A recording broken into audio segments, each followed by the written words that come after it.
The following event was recorded back during version 4.3, which was less than a year ago.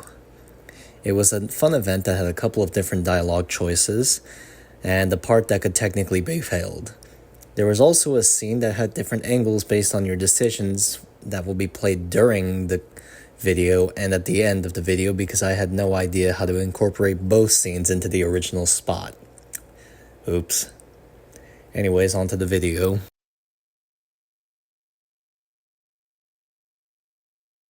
Have you seen the Steambird? It seems Fontaine has been celebrating some kind of festival recently. Things are looking pretty lively in the square. They even changed the banners. Huh. There are a lot of people holding cameras. Oh, and they've got candy and snacks too! Looks like everyone's having a good time. Let's go and have a look for ourselves.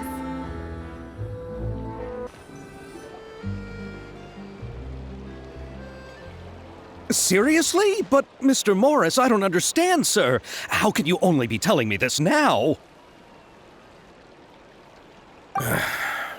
I'm afraid that there's nothing really I can do. I'm really facing a crisis. My hands are tied. But what about my film? Well, I'm afraid you'll have to come up with something on your own. Take it from me. Sometimes you just have to let things go. Same goes for this film festival.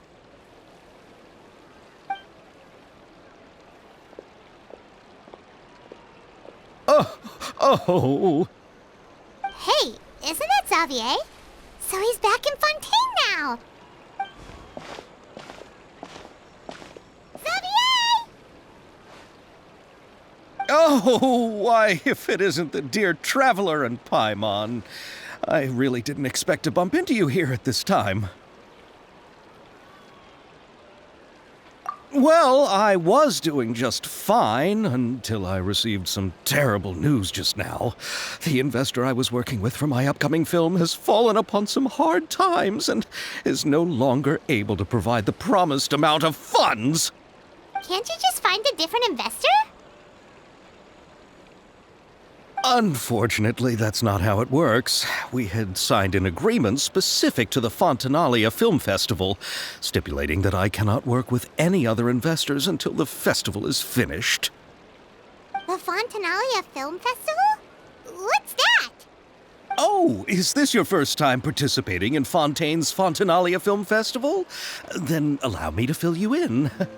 The Fontanalia Festival was established to commemorate the legendary Loch Knights, who went on a quest to search for the Oceanids and eventually welcomed the Hydro Arconageria. The holiday is deeply connected to the founding of Fontaine, as well as its unique laws and trials. It's one of the most important festivals for this nation. But what's with that weird expression on your face? It's like you're trying really hard to remember something. I was just trying to recall the exact description from the books, in order to avoid any unnecessary arguments over semantics. I usually try to recite things straight from the source. Well, either way, Paimon thinks she gets it now. It's just like the Windbloom Festival in Mondstadt, and the Lantern Rite in Lille. Yes, those are festivals of a similar variety. Who doesn't like a good festival? And just like those of other nations, Fontaine will hold a plethora of events around this time each year. To commemorate the Loch Knights, people will imitate them by putting on special costumes, raising golden cups, and going door to door asking for pure water. But a few years ago, Lady Farina started to find the whole idea a little drab, and so decided to change the part about pure water to sweets. That really doesn't surprise Paimon at all. The whole thing seems more akin to a carnival now, and it's quite popular among the kids. Every year you can hear a bunch of them saying, "Trial or treat." Oh, that sounds pretty fun. But how does that connect back to the film festival you mentioned? Yes, it appears I've strayed off topic. I just got too excited after seeing you. Let me get back to the point. The Fontanalia Film Festival is an event proposed by the Fontaine Film Association this year. Now that film technology has matured as a medium, it's the perfect time to introduce more people to the art form. During this time, people may submit films to be evaluated, and the entry with the highest score will be given the Farina Award by the association. The what award? The Farina Award. You know, after the Hydro Archon. They coined it while Lady Farina was still in power, but even though things have changed, no one has made any motion to update the name. Perhaps everyone still thinks of it as a pretty appropriate name. Even though she isn't the Hydro Archon any longer, Lady Farina is still Fontaine's superstar. Anyone with eyes can see the way she shines on the stage. Huh. Alright. Guess the name does work pretty well when you put it that way. Oh, but who would have guessed there'd be an issue with the funding? How will I ever explain this to Miss Chiori? Not to say all the other actors who traveled all the way here from Inazuma. Chiori? Sounds familiar. Where have we heard that name before? Yes, that's her.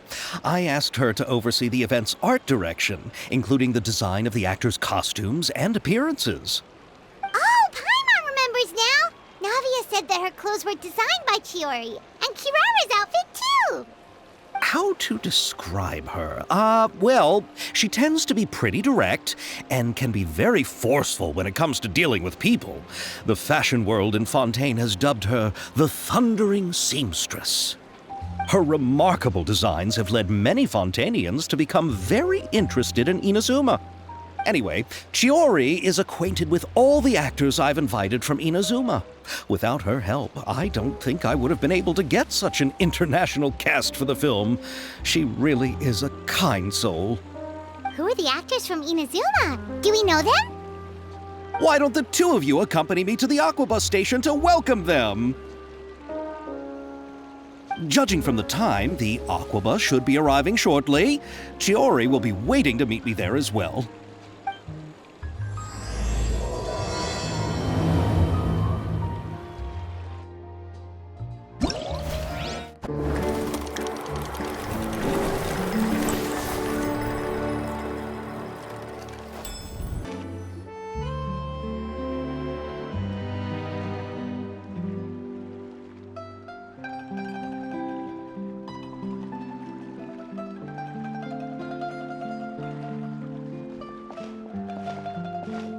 Miss Chiori? Your talk with the investor sure went fast. The Aquabus hasn't even arrived yet. Oh? And who are they? Allow me to introduce you. This is the Traveler and Paimon. Pleased to meet you. Likewise! We've heard the owner of Chioriya Boutique is a skilled seamstress, so it's a real pleasure to finally meet you in person. Why, thank you. I strove to create an outfit that matched her high social station as the demoiselle. Thank you. I just wanted to make sure she wouldn't always look like a cat that had been unceremoniously dropped in a bucket of paint. So tell me, what happened? I can tell the conversation didn't go quite as expected. Well, it's like this.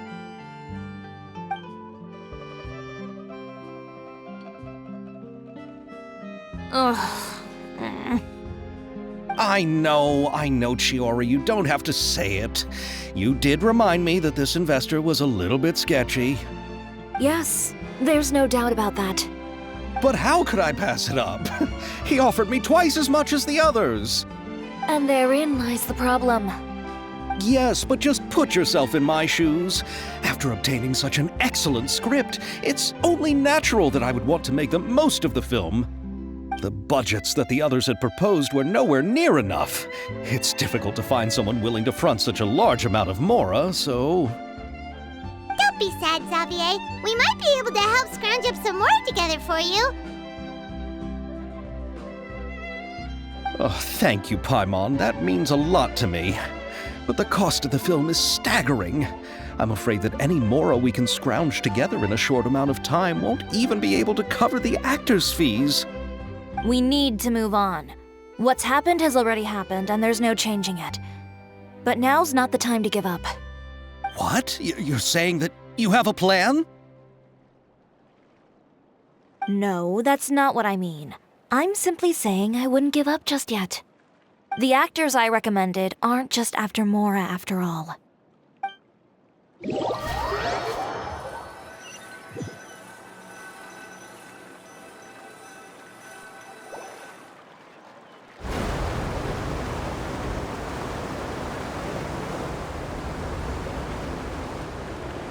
Really? Then where do you live? We Malazines live in Marcy Village. The only way to enter is from underwater. Oh, you must be pretty tired after work every day, right? I mean, you have to swim all that way just to go home. We are so thoughtful. But some Malazines choose to live in the court of Fontaine because it's so much more convenient. This is our stop. Oh, we've arrived, but I haven't even finished chatting with Aval yet. I also enjoyed Aval's introductions to Fontaine along the way. Everything you described was so clear and detailed that we can't help but want to hear more. Thank you so much. I'm usually working here on this aqua bus, so I hope I'll have the chance to see you again. There are still many more places I'd like to introduce to you.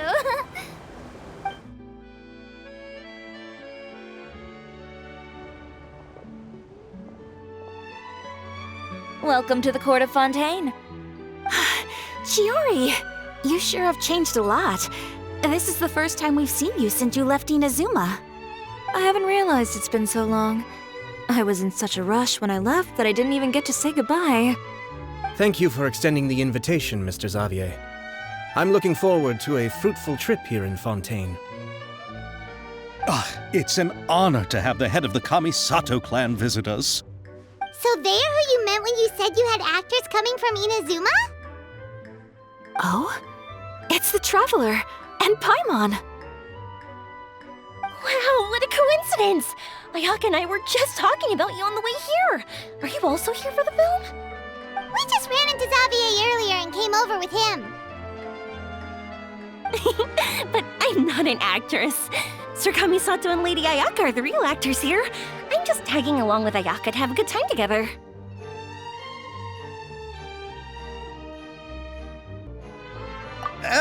About that, I mean, how was I supposed to contact you when I was making preparations for the film? I figured you were probably busy, and I didn't want to disturb you. So I could only keep you in the back of my mind while I sought other actors to play the lead roles in the film. I had been thinking about a surprise reunion with you during our trip here, but you still managed to surprise me first. Oh, so you all know each other already! My, what a coincidence! What are the chances everyone could be brought together here like this? Why don't we go to Hotel de Boer and catch up over a meal? I've already made a reservation. Huh? Did you reserve 2 spots for us too? Yes, of course, of course. I'll be sure to tell the boss to serve a few more delicious dishes just to make sure there'll be enough food. Very well. Then please, kindly lead the way, Mr. Xavier.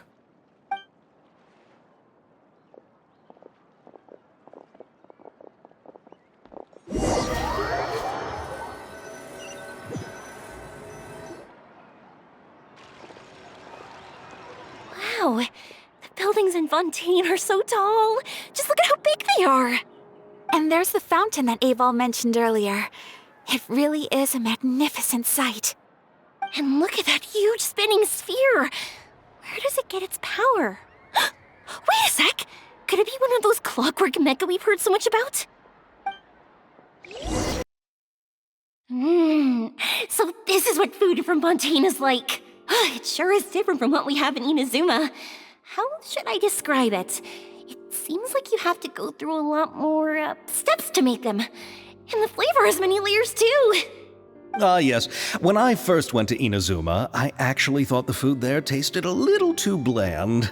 It took some time for me to get used to it. Let's get back to the purpose of this trip for a moment, shall we? How have preparations for the film been coming along, Mr. Xavier? Well, I've already assembled most of the film crew, a lighting specialist, a prop manager, and a costume designer. I've also bought the copyrights from the novel's author. Oh, it's called The Two Musketeers, right? I read the script you sent me on the way here. The story is pretty good. Originally, I was planning to start filming as soon as Sir Kamisato and Lady Ayaka arrived in Fontaine, but I'm afraid I've run into a bit of a problem. Oh? What is it? It has to do with the film's investor, Mr. Morris. He suddenly informed me this morning that he's encountered some financial trouble and will be unable to release to me the amount of funding agreed upon. It's said that Fontaine's legal system is well developed. If he has violated the contract, then can't you simply take him to court over the matter? Well, I'm still more concerned about filming. Even if I were to take him to court, I'm afraid it would take months before the case could even be heard. Then, is there a way we could raise funds ourselves to solve the problem? I've considered that option too, but unfortunately, it's difficult to gather such a large amount of mora on such short notice. Besides, we have to consider the film festival's submission deadline. Mr. Xavier, if Ayaka and I were willing to perform for free, would that resolve the problem you are currently facing? What? No, out of the question. To have you come all this way just to act for free? Oh, no, that won't do. There's no need to worry, Mr. Xavier. My brother and I had actually intended to work for free after receiving your invitation. Inazuma has only recently reopened its borders, and needs to strengthen its relations and cultural ties with other nations. We didn't have many collaboration projects with Fontaine in the past, so we hoped this trip would serve as a good start for the future. Indeed.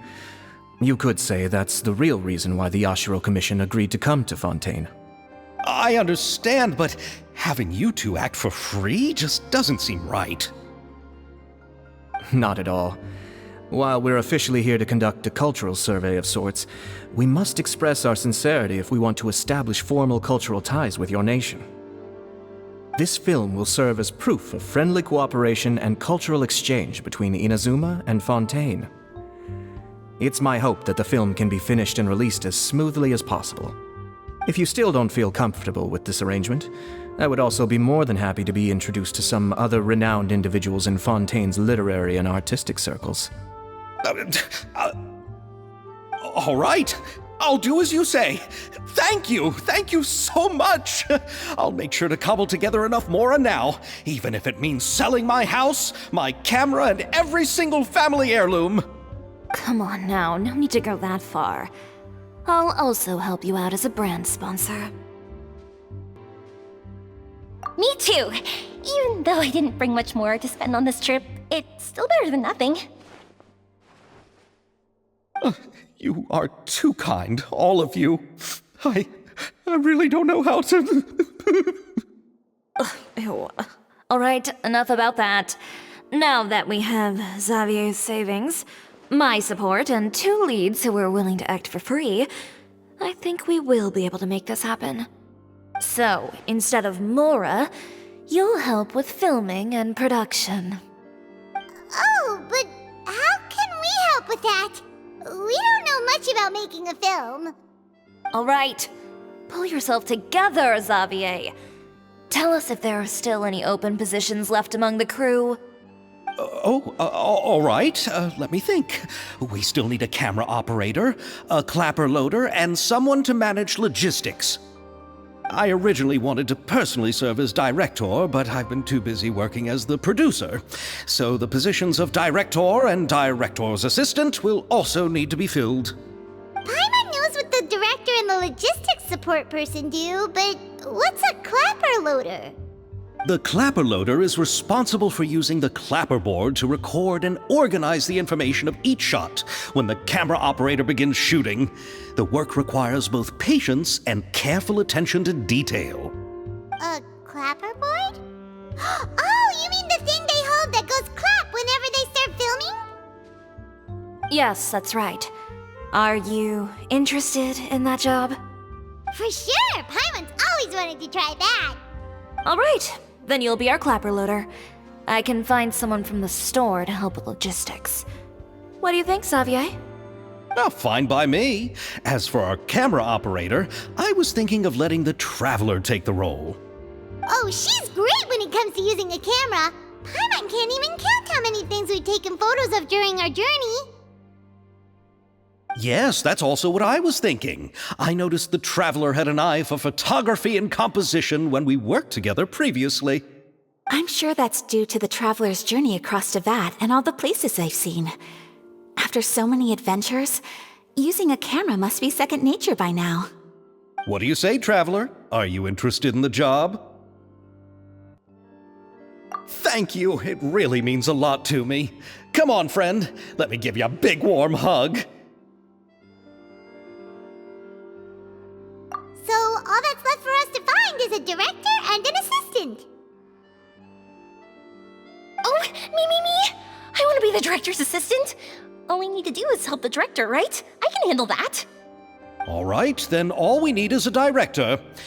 Oh, all the well-known directors in Fontaine are probably also busy working on their own films these days. I'm not sure who will have time to help. Oh, Farina helped out a theater troupe recently by serving as an artistic consultant. She could be a good director, right? Besides, it's not like she has anything else to do right now.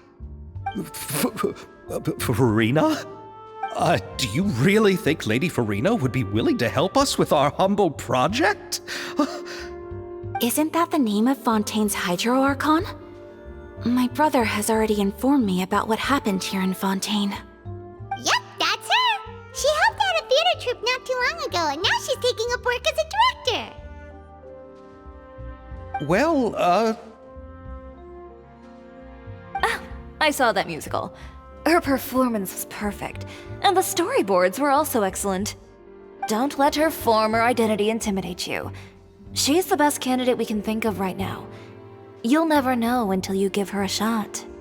Fine. You're right, Shiori. I'll do anything for the sake of my film. Anything!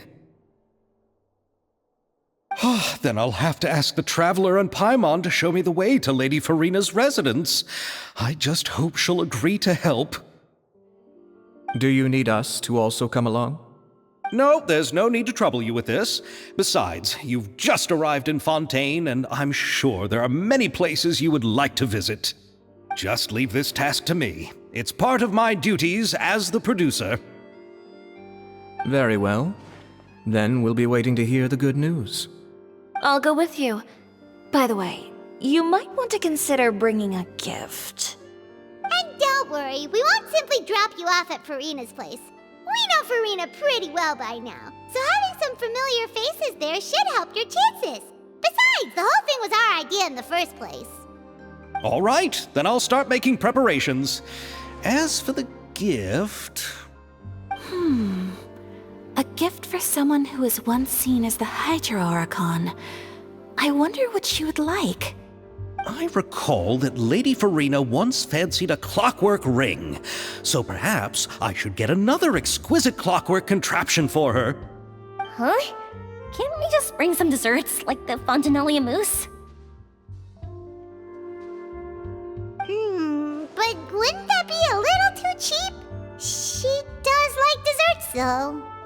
Isn't the Fontinalia festival happening right now? I heard Abel tell us on the Aquabus that Farina introduced the tradition of going door to door and asking for sweets. To do something like that, she must have a real sweet tooth. I agree with Yoimiya. If the gift is too fancy, it might actually make her feel more uncomfortable. Alright then, let's go buy some Fontinalia mousse.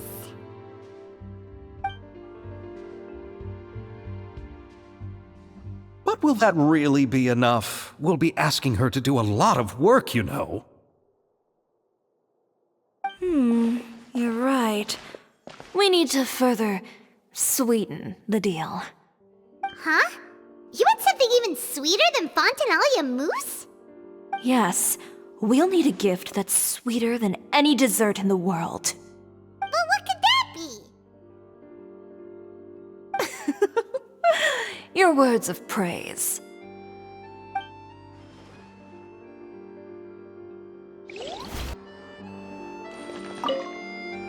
You go ahead. No need to worry about us. Oh, I hope Farina will like the gifts we prepared. Oh, and if you still think we should get something else for her, just let me know. I should be able to make some fireworks.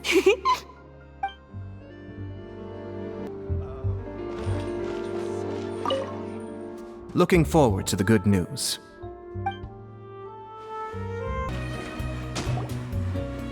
We're here! This is where Farina lives. Okay, I'll go knock on the door.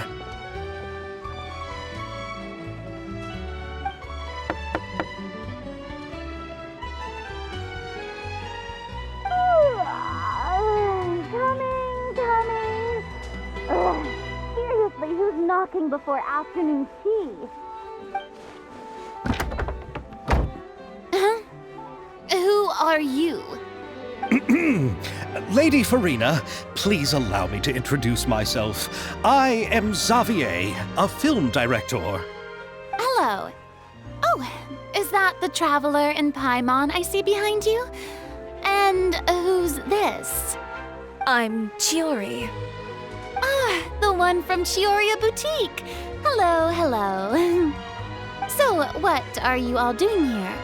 Do you need something? Did you just get up, Farina? It's already past noon, you know. Huh? Oh, Paimon means the weather is so nice in the afternoon and the sun is so warm. Just like how you make us feel. Sleeping in late is a really smart idea. No. I was just up late last night reading some novels. What does sleeping in have to do with the weather? This is a small gift we've prepared for you, Lady Farina. We hope you like it. No need to be so formal. I'm just a regular person like everyone else now. Oh, is this Fontinalia mousse? It's one of my favorites. That's great! So, actually, there's something we need your help with. Given your renowned passion and understanding of drama, I would like to ask that you serve as the director of our film crew. Oh, but didn't you just say that you're a director? Yes, but for this particular project, I'm mainly working as a producer. Besides, I'm sure that your understanding of the performing arts far surpasses my own, Lady Farina. Are the Traveler and Paimon also part of the film crew? Yep, we sure are. Paimon's the clapper loader and she's the camera operator. Camera operator? That can be a pretty technical job, and it directly affects the final quality of the film. Are you really up to it? No, I'm not questioning your abilities. It's just that I've never really seen you use a camera before. Maybe you can come up with a test for the Traveler and see for yourself.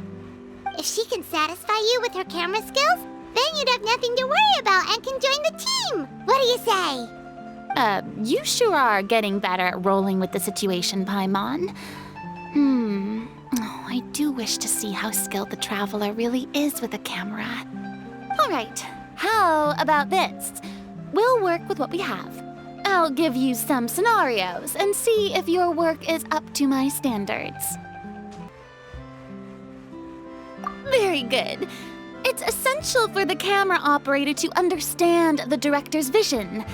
I'll make my decision after seeing your work. Are you ready? I have high standards, you know. Okay, grab the camera and I'll give you a scenario.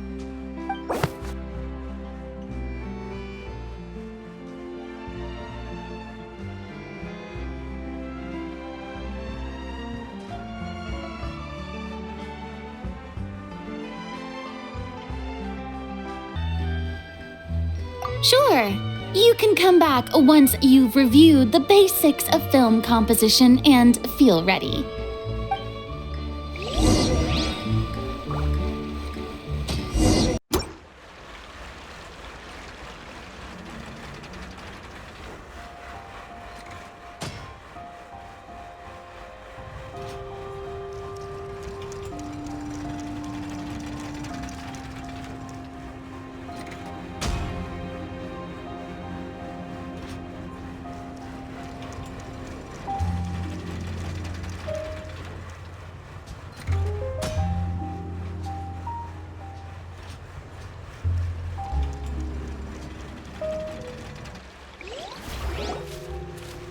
Oh, it appears that you have more skill than I thought. All the shots had a great composition, and I could really feel a connection to the characters and their lines. Let me be honest. Do you really think you have what it takes to shoot a film?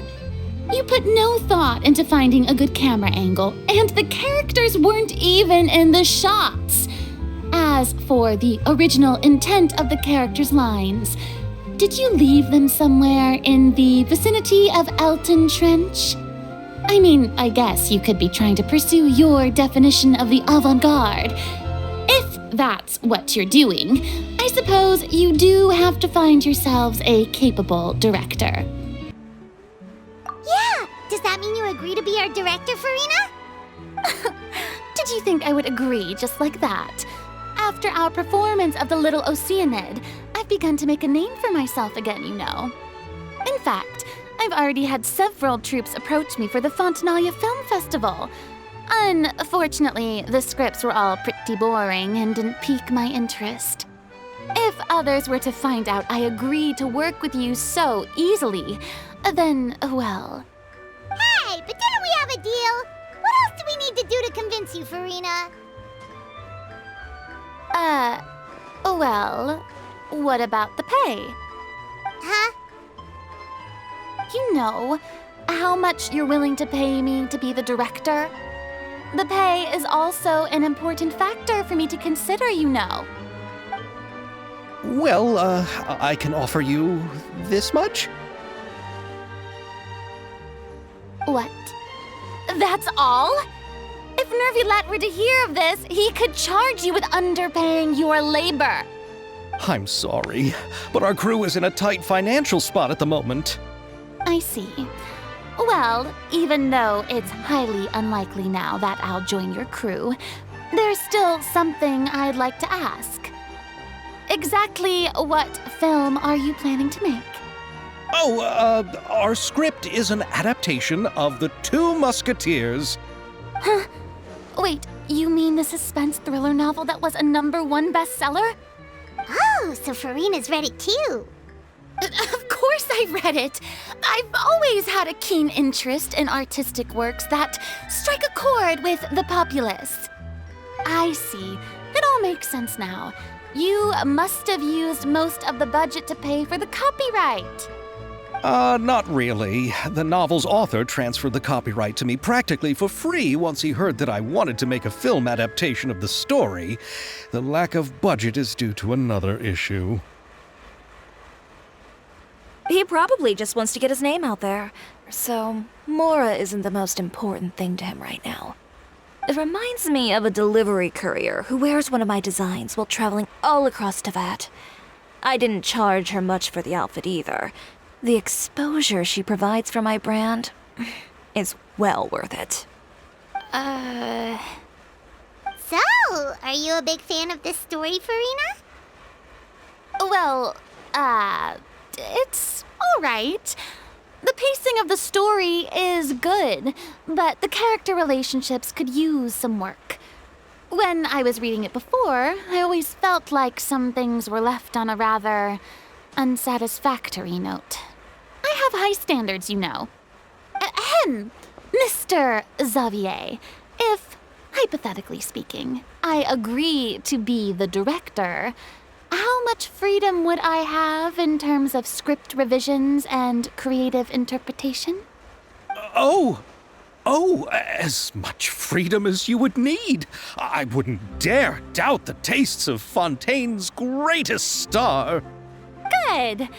Then I'm free to alter the script as I see fit?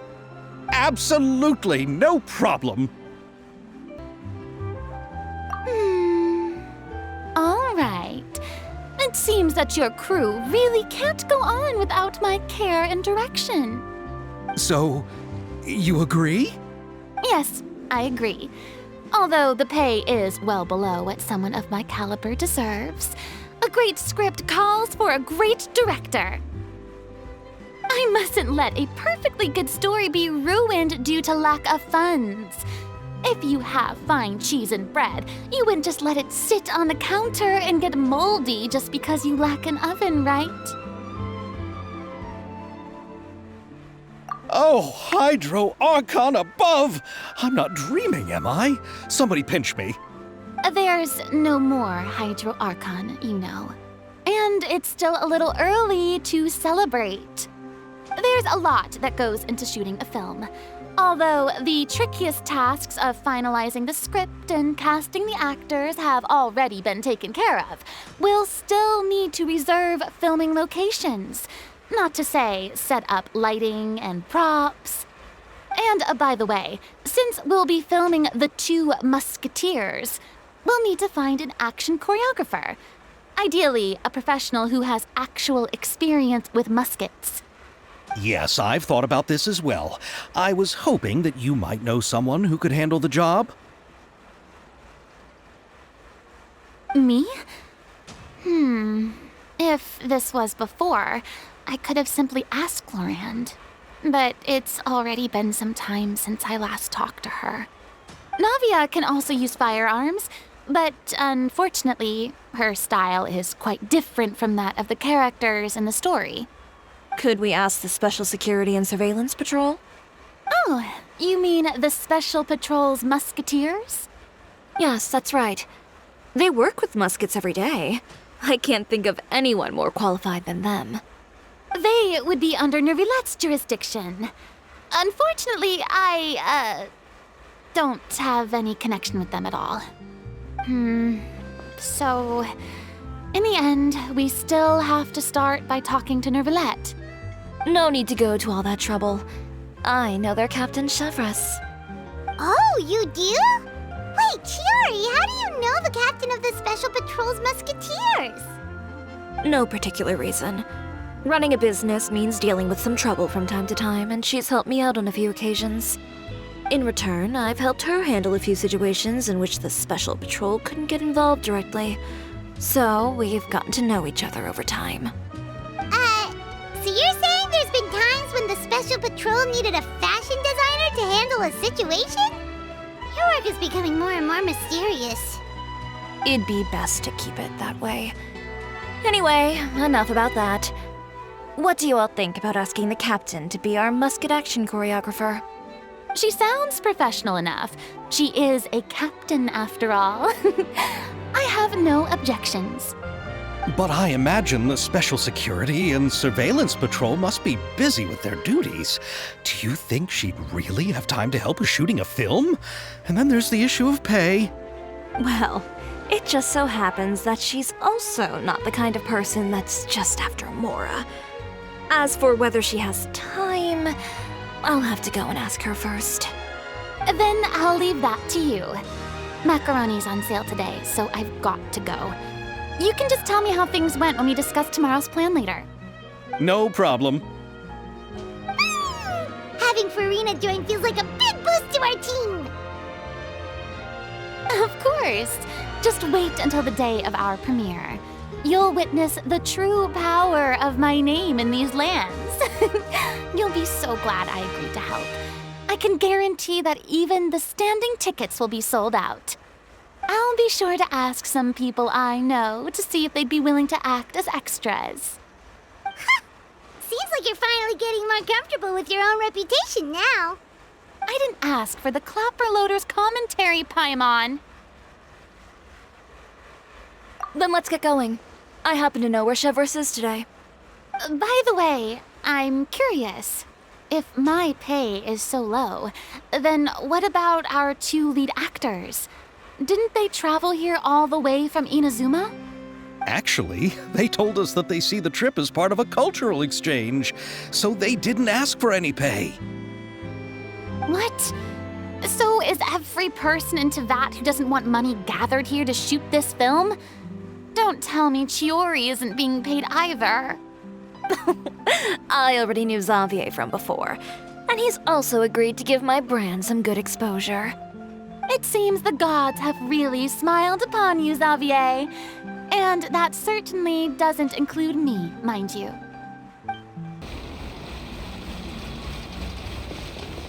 Besides the macaroni, I should also pick up some tomato sauce.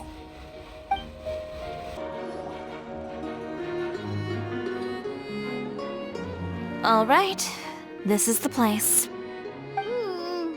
But where's the captain? There's hardly anyone around here. She's over there. The one with an eye patch reading in front of the newsstand.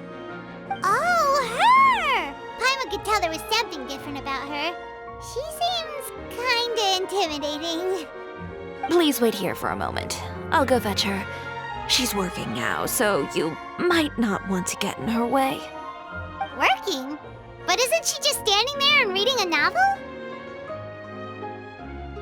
Just trust me. Oh, alright, let's see what happens then. Shiori sure is a mysterious person. She claims just to be a fashion designer, but she knows all these powerful people. The court of Fontaine isn't particularly tolerant of visitors from overseas, so it isn't easy for a foreigner to promote their brand here. Even more so in the competitive world of fashion. Even a local like me just trying to make a film has to face all kinds of challenges. So I can only imagine what Shiori has been through to get where she is today. I'm sure that having more connections has definitely worked in her favor. Reading on the job? Detective novel. One main character? No. Multiple. Branching storylines. I see. How's the plot coming along? One of the main characters is about to make a choice that will affect the rest of his life. I'd wager he's going to make the wrong choice. Any way to speed things up? There's something I need your help with. You know that doesn't depend on me. It all comes down to what the character chooses. Which is exactly why I'm here to help.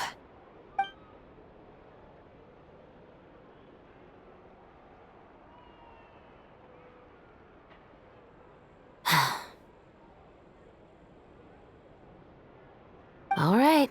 It appears he made the wrong choice in the end. Halt! Huh? What's going on?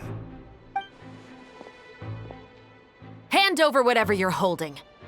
Oh, it's just a book. I didn't buy anything else. Then I'm sure you wouldn't mind letting me have a look. Excuse me, officer. I don't mind you standing around here, not purchasing anything, but I'd prefer if you didn't disturb my customers. It's bad for business, you know. Don't give me that act.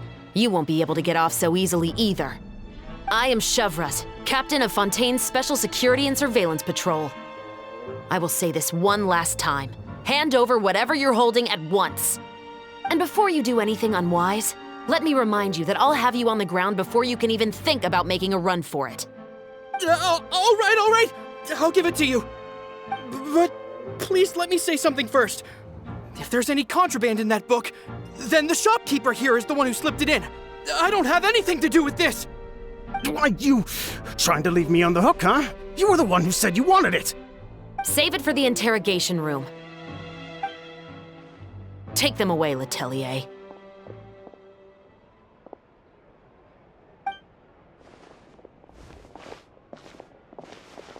What's going on here? One second you're reading a book and the next you're escorting people away. And who are... Oh! Aren't you the traveler who's been all over the papers recently? Shiori, I'm assuming what you wanted to ask me about has to do with them, right? Maybe I can let you in on what's happening then. Now that Vacher has been brought to justice, no new shipments of synth will be made and distributed to sellers. The Fontaine guards have been busy collecting the remaining synths still circulating on the market. Thanks to a tip from our reliable source here, this should be the very last batch. Oh, so you were pretending to read a book in order to catch the bad guys. Oh, Paimon almost forgot to introduce ourselves. Paimon is Paimon, and this is the Traveler and Xavier. Hey, I'm Chevras. You probably already heard me introduce myself, so I won't bother repeating it.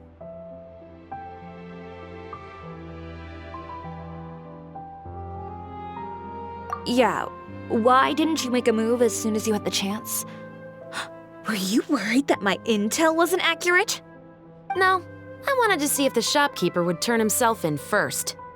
All he had to do was come up to me and say that he didn't know where the synth had come from. If he did that, then I wouldn't have had to press charges on him.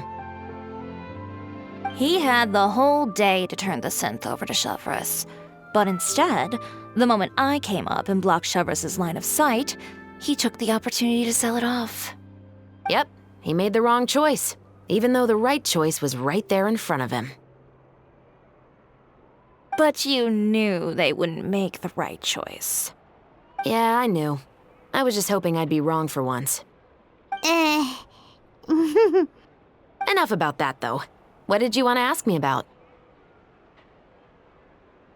Oh, you see, it's like this.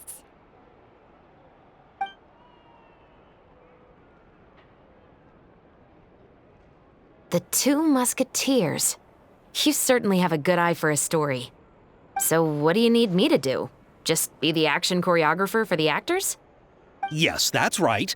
I want to make sure we get all the details right. I want the actor's posture and understanding of firearms to be as realistic as possible. However, I'm afraid this work will require a bit of your time, since you'll have to be present whenever we're filming.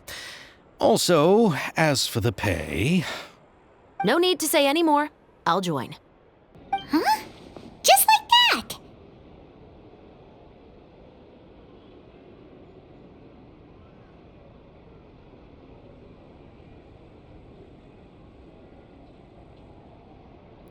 What Bullchecker is really saying is, if you want to fight the Oni King, you have to go through Sky Cleaving White Iron Lavender Melon first. Really? You're willing to help us with our humble film project? Sure, it's no big deal. As I said, we've wrapped up our investigation here, so I don't have any other tasks on my plate for the moment. Besides, I personally really like this novel. I even have the collector's edition at home. Stories where justice prevails over evil never get old for me. Then we've got a deal? Yes, I'll see you on set tomorrow. Oh my! I can hardly believe it! I should tell Lady Farina immediately. Oh, and I must tell the prop manager and lighting technician to get everything ready. We start filming tomorrow! Calm down, Xavier. The film is going to take more than just a day to finish. Still, I should also head back now and start preparing the actors' costumes and makeup. Alright, guess that's it for today then. Traveler, Paimon, please stay for a moment. I have something to tell you. Then I'll take Xavier back. Poor thing. He's so excited that he can't even walk straight anymore. I don't want to spend our first day fishing our producer out of the fountain.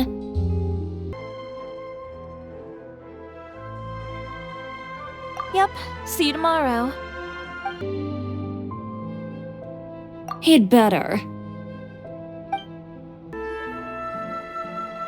So what did you want to tell us, Chevreuse? Have you read The Two Musketeers? The story is about a pair of children born into the household of a baron and their struggle to survive together and take revenge for their mother. They were raised at the baron's estate where their mother worked as a maid. The two were illegitimate children that the baron had with the maid, so they were never treated well by anyone. One day, upon returning home, they found their mother had been murdered and left dead on the floor. It was quite evident that the culprits were the other members of the baron's household, who never had any kind words to say to them. However, the baron was able to exert his influence and keep the whole thing under wraps. The mother's death was eventually deemed as a suicide, and there was no chance of bringing her murderers to justice. The two siblings decided to flee and someday avenge their mother. Many years later, members of the baron's family suddenly started turning up dead one after the other, all killed by gunshot. A rainbow rose was found on each of the victims' bodies, being the flower that the kid's mother liked best. The baron believed that the mother's soul had come to take vengeance on him, so he lived in fear each day. But it was actually those two siblings who had fled all those years ago.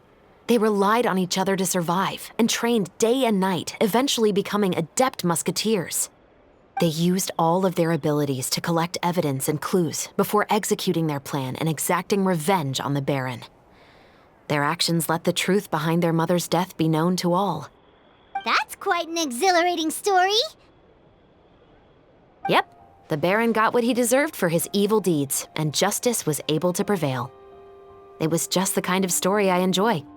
Oh, so is that why you were so willing to join our crew, Chevraz? You could say it was one of the reasons.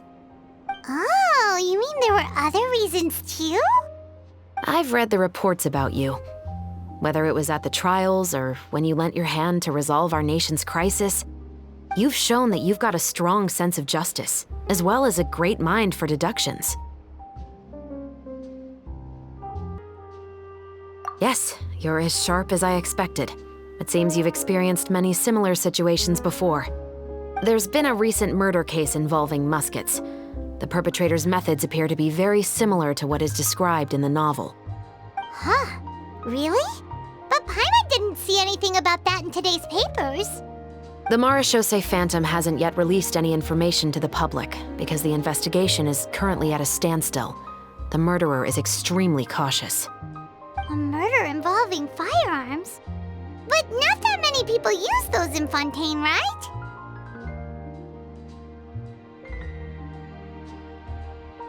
Impossible. We perform a routine inspection of our firearms and ammo reserves every day.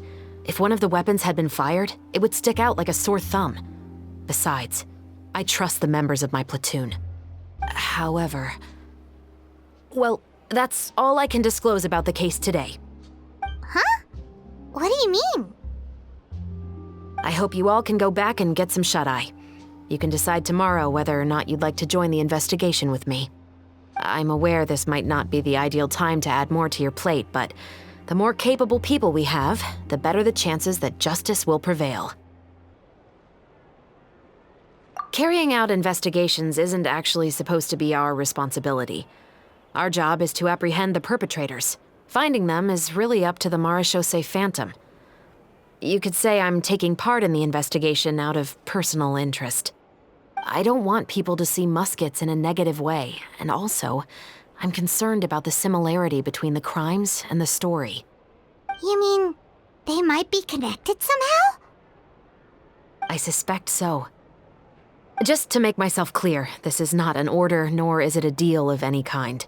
It's a request, nothing more. If you two have any interest in the case after we finish filming tomorrow and are willing to assist me, then I would be most grateful. What do you think, Traveler? Yeah, you're right.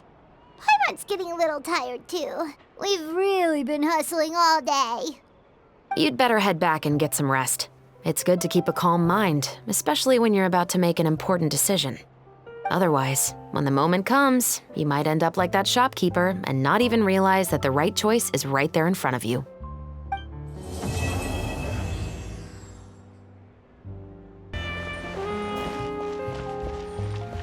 Oh, how lucky I am to have so many kind-hearted people assisting me.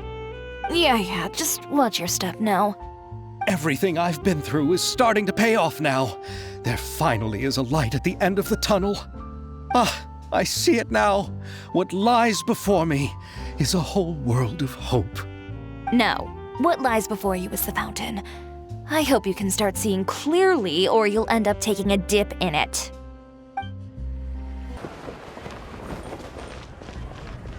Here, Yoimiya. Try some conch madeleine.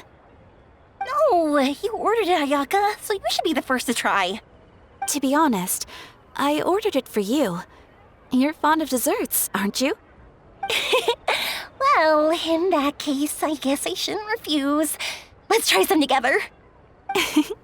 All right.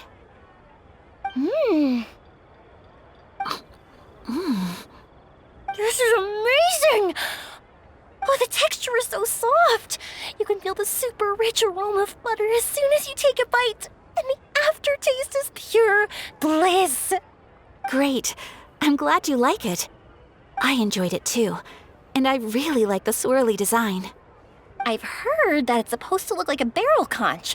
I've never actually seen one myself, but now I'm really curious about what it looks like. Hey, Ayaka, when you can find the time, would you like to go search for one underwater with me? All right. Why don't we go right after this? Great! Then that's a plan. There are so many places I'd like to visit with you. Indeed, Monsieur Neuvillette. I'd very much appreciate hearing your thoughts on everything we just discussed, including my initial proposal and the general direction of our potential cooperation. Your proposals are reasonable and quite well thought out. Your sincerity and wish for our mutual success was evident in your words, so there's no need to be so modest. Thank you. So, what's your decision? If you're asking for my personal opinion, I'm willing to cooperate in full based on my own opinions and my impression of Inazuma's culture. However, Fontaine doesn't run simply based on the feelings of one individual. I'm sure Inazuma must be the same. Everything must be done in accordance with the regulations that are in place. Yes, of course. I will submit a written proposal outlining the details of our potential cooperation to the Palais Mermonia within a week. And I look forward to hearing from you. It's finally time to meet up with everyone! Paimon even dreamt of making the film last night. If Paimon remembers right, we're meeting at Hotel de Boer. Let's get going! Ayaka! Yoimiya! You're already here! Good morning. Xavier said yesterday afternoon went well. Yeah, and how about you, Ayaka? What were you up to yesterday? After we split up, Ayato went to see Udex Neuvillette at the Palais Mermonia.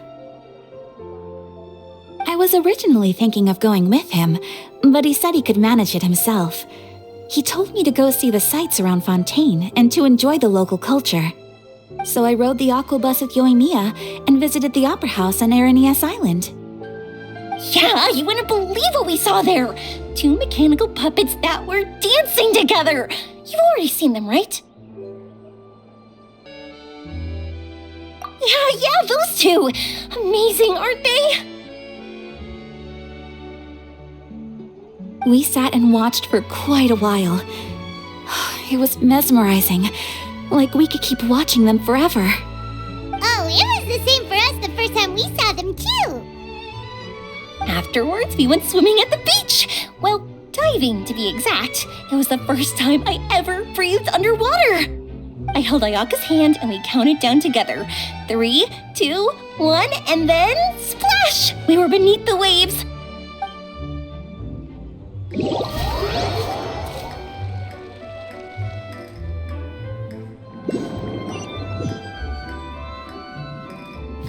At first, I didn't dare to open my mouth. But once I couldn't hold my breath any longer, I decided to take a big breath in. Turns out the water wasn't as salty as I imagined. It didn't really taste like anything at all. Before I knew it, I was breathing like normal down there. It was an amazing feeling. Ayaka said I was too nervous and needed to loosen my grip. She got used to everything way faster than I did. I knew that the Traveler could do it, so I had no doubt we could do it too. That helped me feel at ease as soon as we dove in. The underwater world in Fontaine truly is beautiful. I love seeing the romaritime flowers blossoming underwater, like little candles lighting up the streets at night. Yeah, and there were so many creatures that we've never seen in Inazuma. Like those fish that shimmer like a sword blade. Whoosh! Oh, and those big fish that call when they see people. Ooh. Oh, you mean Hunter's Rays and Blubber Beasts. I just love the name Blubber Beast. Just wait till Pops and the others hear about this. They probably won't believe a word I say.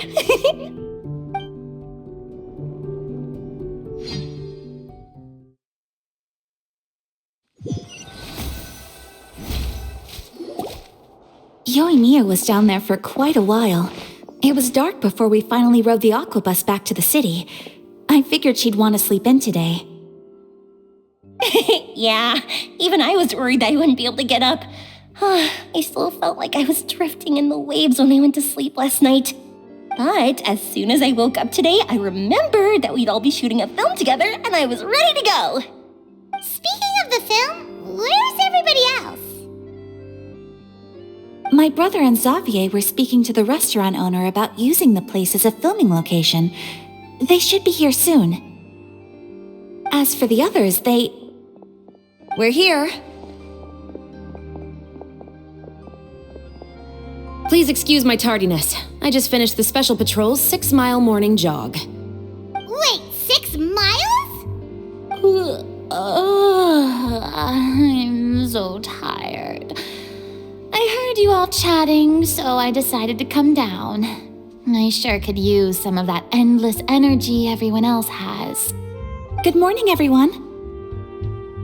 Boarding. Can someone fetch me a cup of coffee? More milk, hold the sugar. Sure, I'd be happy to do that for you. No, you can't go anywhere.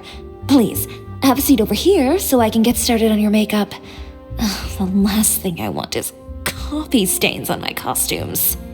I can get the coffee. It's the perfect job for an assistant.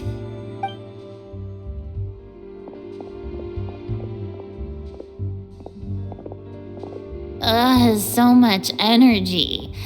Seriously, what's her secret? Oh, Yoimiya's always like that. But you sure look exhausted, Farina. It's because you're not used to waking up so early, huh? Of course not. I spent the whole night reading the novel from cover to cover, marking sections that either need to be omitted or adapted. Wow, Paimon didn't expect you to be so thorough. Well, I was the biggest star in all of Fontaine after all. It takes more than just a pretty face to earn a reputation like that. I know how to get serious when the situation calls for it. I went all out when I was acting as an Archon, so why wouldn't I do the same for my own life? Here's your coffee, Director Farina.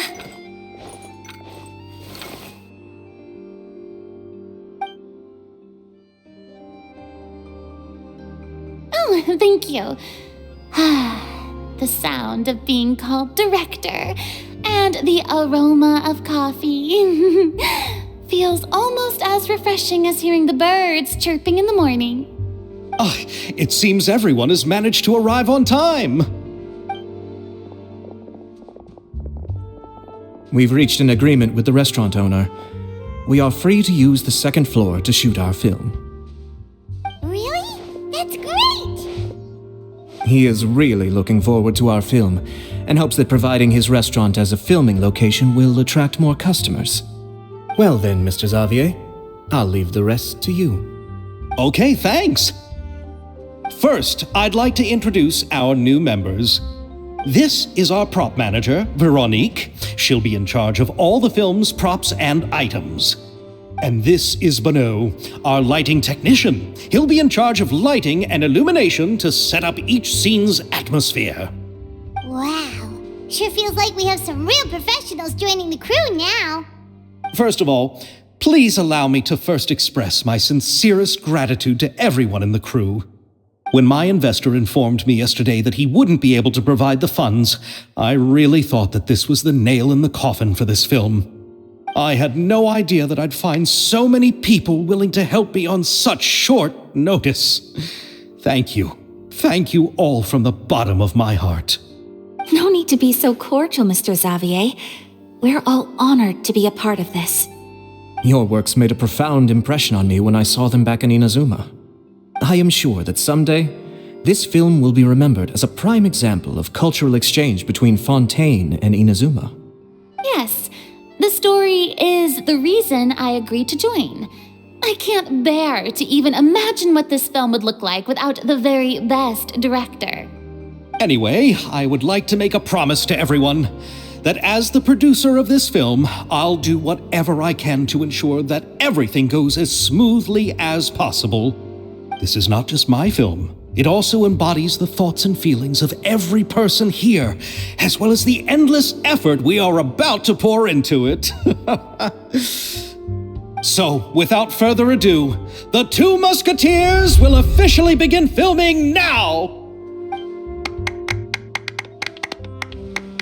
You may take it from here, Director Farina. All right, listen up, everyone.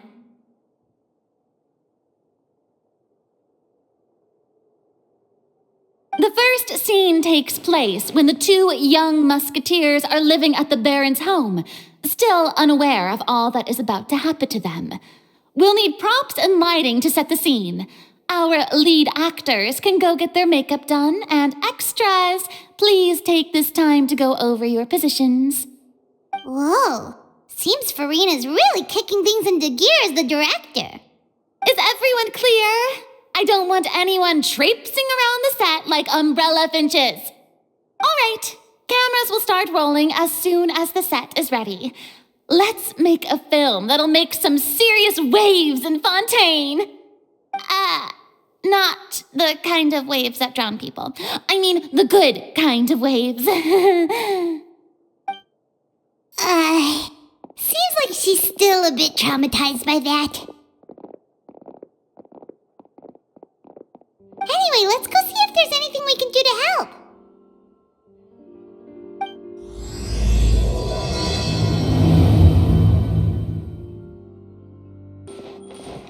I don't need any help here. Why don't you try asking someone else?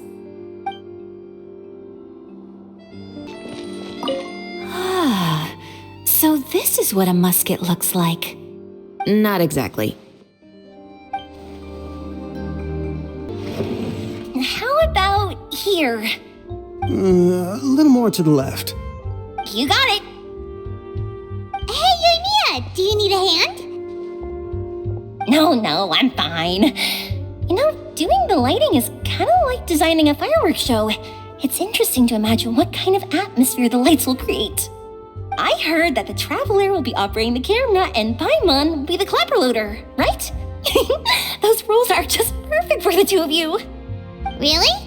Is that because it'll be easy for Paimon to hold the clapperboard while flying? Well, sure, there's that, but that's not exactly what I meant. I just think that after all your journeys together, you two must have developed a super close bond and just naturally know how to work with each other. If I'm not mistaken, the director will want the cameras rolling as soon as the clapperboard goes clack. Oh, I see. It's amazing to see the magic behind filmmaking. Yoimiya, we need lights over there, too. Oh, on it! I've got to get back to work. Chat with you later. Oh, it's exciting to see so many people working together to bring the film to life.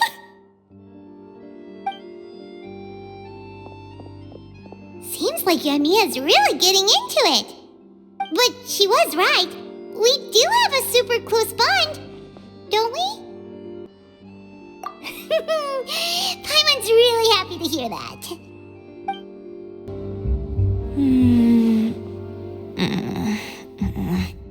Ayaka has mentioned you to me before. She said that you two were great friends when you were kids. No talking. I'm thinking about how to do your eyeshadow. Ah, yes. To help me really look the part. To achieve a more young and naive look for this scene. Are you saying the wrinkles around my eyes are too deep? You just have too much of a calculating look in your eyes. You sure don't mince your words. It seems you really haven't changed much. Quiet.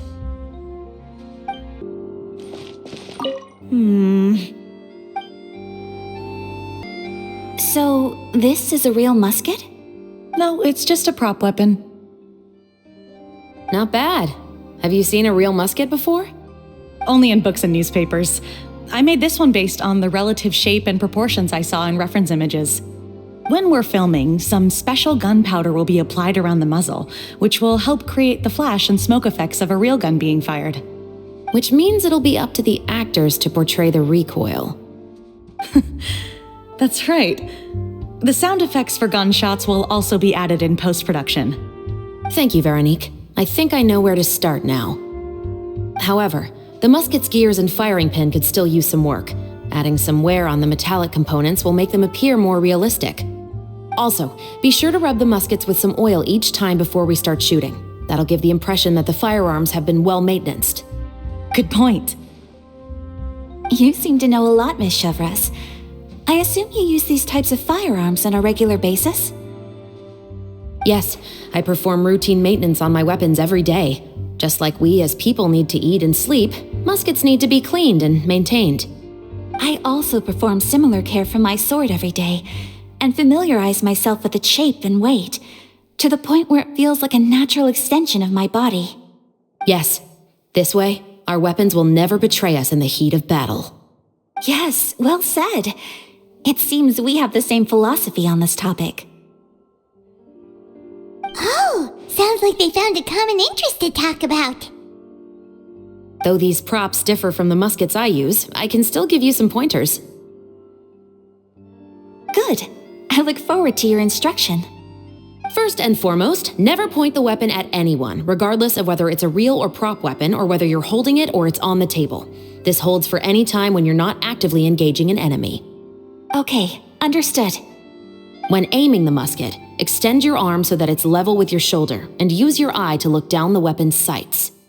Like this? Not bad. Now, try saying your lines. This is the end of the road for you. Good. Now turn your body a little. That way, you'll give your enemy less of a target to work with. And relax your shoulders. Here, allow me to demonstrate. This is the end of the road for you. Excuse me, Miss Chiori. Director Farina, there's something I wish to discuss with you. Oh? What is it? Like this? Yes, much better. What do you think? I do see your point. But are you sure you wish to do this? I believe it would be most fitting. Well, if you insist. All right, I understand. Miss Ayaka, Miss Chevres, could the two of you please come over here? Huh? What's going on? Are we gonna start filming now? Let's go see. What is it? I have a question for you, Miss Chevres. Would you be willing to play the role of a musketeer? What? To clarify, I would like to turn over my role to Miss Chevres. But brother... Don't worry, Ayaka. I actually view this as a good thing. I was becoming troubled trying to set aside some time to speak to the staff at the Palais Mermonia. I would like to have some conversations about the cultural exchange between our two countries, and I've heard that the bureaucratic process here can get rather complicated. Now, I will be able to focus on my work. Besides, you also know that I'm not really one for public performances. Are you really sure? From a director's point of view, I also felt like the relationship between the two musketeers in the original story could be improved.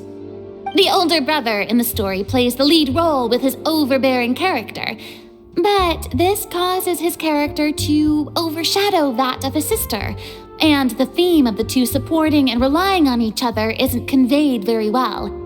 But if we were to change the siblings to two sisters of a similar age, then that aspect of the story might come through more clearly. Also, I've seen you instructing Ayaka. That cold and dignified personality is exactly what we need for the older musketeer. Of course, even with all these insights, the decision should still be made by Miss Chevres. Chevres mentioned that she really likes the story, right? Paimon bets that she'll take the role. All right, I'll take the role. Good. It's decided then. I'll get started on making edits to the script. We'll also need to make some immediate adjustments to the lighting, props, and costumes. I have a feeling that our adaptation will be even better than the original story. You're doing a great favor for me, Miss Chevres. You have my gratitude. Don't mention it.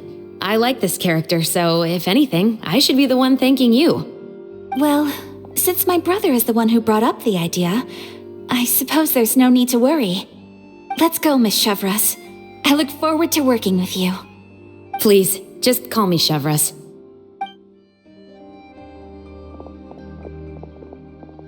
Seems like you're really going out of your way to solve the problem I was having with your makeup. Surely you jest, Chiori. I assure you that I was mostly motivated by a desire to spend more time on formal business. Oh, come on, you really think I'd buy that? According to what I've heard from Ayaka, her brother is someone who can juggle 10 different matters at the same time. I'm sure you have other reasons for backing out. Perhaps. Ayaka always said she wanted to go out and see more of the world, just like the Traveler. But I feel that she needs not only to see other nations, but also to make some different kinds of friends. I think it would be harder for her to make new connections with me constantly by her side. I would like to give her some space. Alright, go on. Spoil her some more. Ayato! It's too bad you're stepping down from the role. Paimon really wanted to see you act as a musketeer. No need to poke fun at me. I'd wager that you also felt that I wasn't the best candidate for the role. It's a little hard for Paimon to imagine you saying those lines. Yes, I've made an appointment to meet some people from the Palais Mermonia. Now, I will have some more time to prepare. Traveler, get the camera ready. Paimon, get the clapperboard. Actors to your positions. We're about to start shooting the first scene.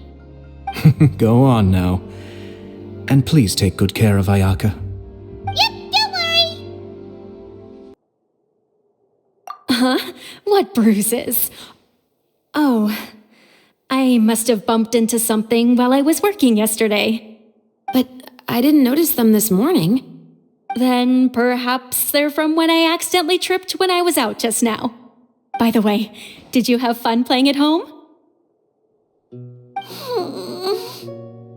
What's the matter, Iris? Well, we've realized that no one really wants to play with us. They even took Iris's doll and spat at us. And they even called us names. They said we were... Shh.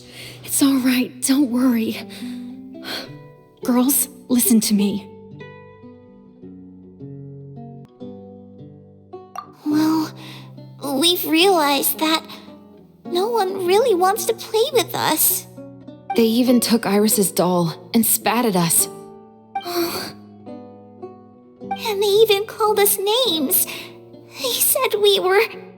Shh. It's all right. Don't worry.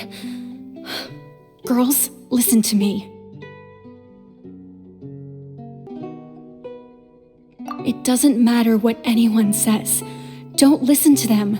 No one can define you with such words. You both have wonderful lives ahead of you. Just like your names. You will both blossom like beautiful flowers. Maybe your time to blossom hasn't quite come yet, but one day, you two will bloom more beautifully than anything else. Don't let the soil you're in now ruin your future beauty. Understand? My dear daughters. And cut! Not bad.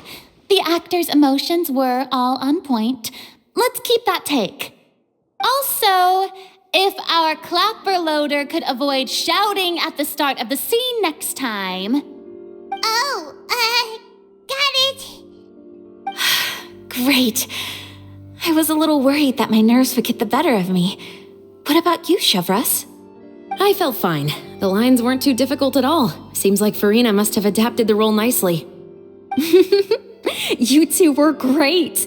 I couldn't tell it was your first time acting in a film. You should have more confidence. Thank you for your encouragement. Positions, everyone! We'll move on to the next scene after we try a few more camera angles.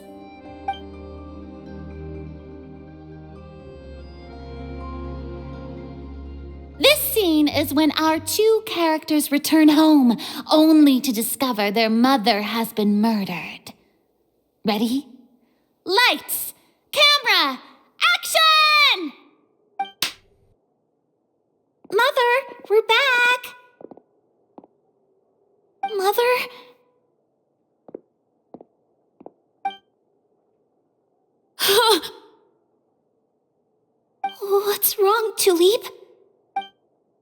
Iris, stay away!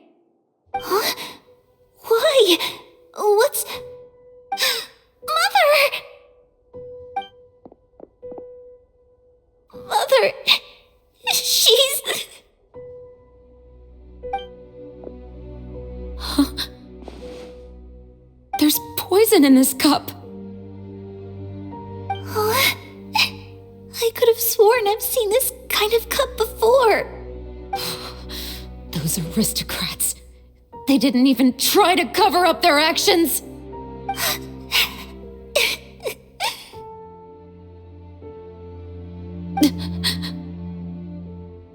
Iris, we need to leave this place. Leave? But now that Mother is gone, where can we even go? Anywhere.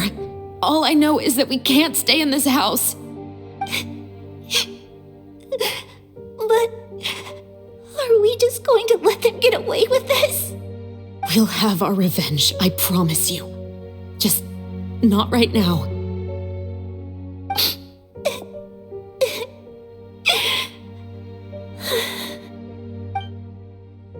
Come on, let's go. No, wait. We can't just leave Mother here like this. At least let me leave this rose with her. That's why we went out in the first place. To buy her this flower. All right. Goodbye, Mother. We'll avenge you. Someday. And cut! Beautiful! Great performance! Oh my, you're so amazing, Ayaka! And were those real tears I saw? How did you do it? I was surprised too. Thank you for the kind compliments. Actually, as soon as Director Farina said action, I told myself not to think about anything. I just felt the weight of the moment and became the character. It's quite similar to practicing the art of the sword. You clear your mind and focus only on what's happening in front of you. Ayaka's performance was amazing. Have I discovered an acting prodigy? Pipe down, everyone! We need to move on to the next scene!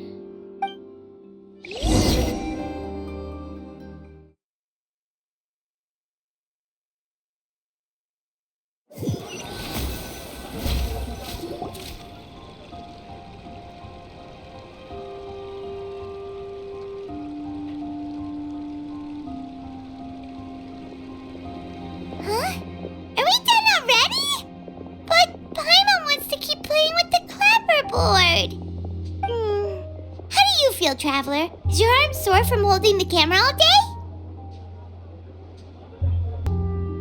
day? Good work, you two. You too, Chevres. You were quite the actress today. I've read this novel many times before. I have a good grasp of my character's mindset. Anyway, do you remember my request from yesterday? Oh, right! We were having so much fun that Paimon nearly forgot!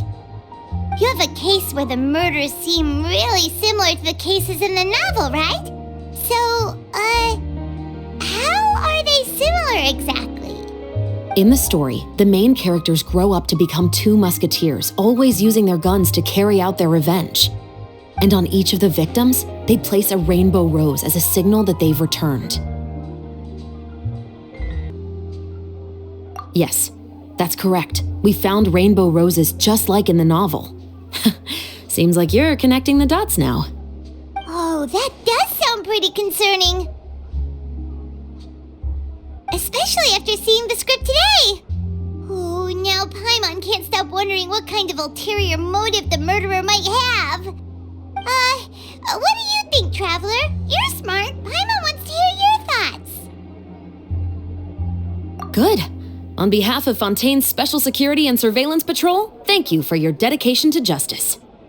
There's no time to lose. We should start investigating right away. Follow me. Huh?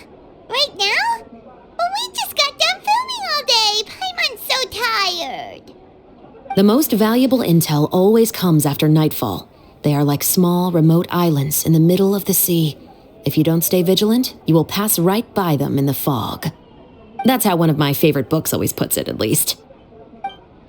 So, where are we going right now? Let's start by checking out some workshops that sell mechanical components. If the culprit is making their own weapons, it's very likely that they'll visit those sort of places. Welcome to LeChaux's Clockwork Workshop. How can I help you? Hello. I'd like to know if anyone has purchased some special components lately. Special components? Sorry, could you be more specific? I mean the kind of components that aren't typically used for clockwork toys, but for firearms. Huh? For firearms? No, we don't sell those sort of things here. Don't misunderstand. I'm not here to cause any trouble. We are merely investigating a case, and we're hoping that you could cooperate. Well, to be completely honest, I'm not even sure what kind of components that would entail. Has anyone ever purchased components here as an individual rather than on behalf of an organization? We have a lot of customers who buy toys, but those who buy components are all regular customers who buy in bulk on behalf of their organization. Is that so? I understand. Thank you for your cooperation. You're welcome. It's the least I can do. Oh, hey, Chevris. Run out of oil for your musket again? Hello, Estelle. I want to know if anyone has come to your shop recently to order some firearm components. Oh, is this another case? Let me think. I don't think so. Some people have requested that I make some prop guns for the Fontanalia Film Festival, but I refused all of those requests. Oh, why's that? Because there's no profit! I only make things here that can do some real heavy lifting. I don't have the energy to make some new molds just for the festival. Then has anybody come specifically looking for mechanical components? Well, I usually sell off my scrap to the Fleuve Cendre. I don't typically give them to one specific person. I understand. Thanks for your cooperation. Don't mention it. Always happy to have the Musketeers' patronage. Seems like we haven't found any leads to go off yet. Yeah, unfortunately. All right, let's head to Fleuve Cendre next. Huh? Are you sure? People might not be so thrilled to see the captain of the special patrol there. You think so, huh? Then I guess you don't know. Huh? Know what? That I grew up in Fleuve Cendre. Hello, I'd like to ask some questions. I don't know anything. Don't worry, I'm not here to arrest anybody. You say that now. It's the truth. Here, take this as my guarantee. Wait, did Paimon just see what she thinks she saw? Is the captain of the special patrol bribing a citizen? Seems you're different from the other guards. What do you want to know? Have you heard anything related to muskets in Fleuve Cendre lately? Anything at all? Muskets, huh? All I know is that about 2 weeks ago, we started hearing some loud noises at night. So loud that it's been waking me up. Were they gunshots? Possibly. It's hard to tell around here. Someone's house collapsing, a pipe exploding somewhere, it's all the same.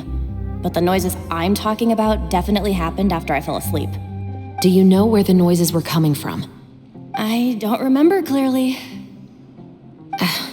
Is it that you don't remember, or that you need to think about it some more? You tell me. Then please, think about it some more. She's giving her even more. The noises came from the end of the Southern Waterway. I came out and had a look for myself and I wasn't sleeping well, but I didn't dare get too close. That's all I know. All right, I'll take your word for it. Thanks for the pâte de fruits.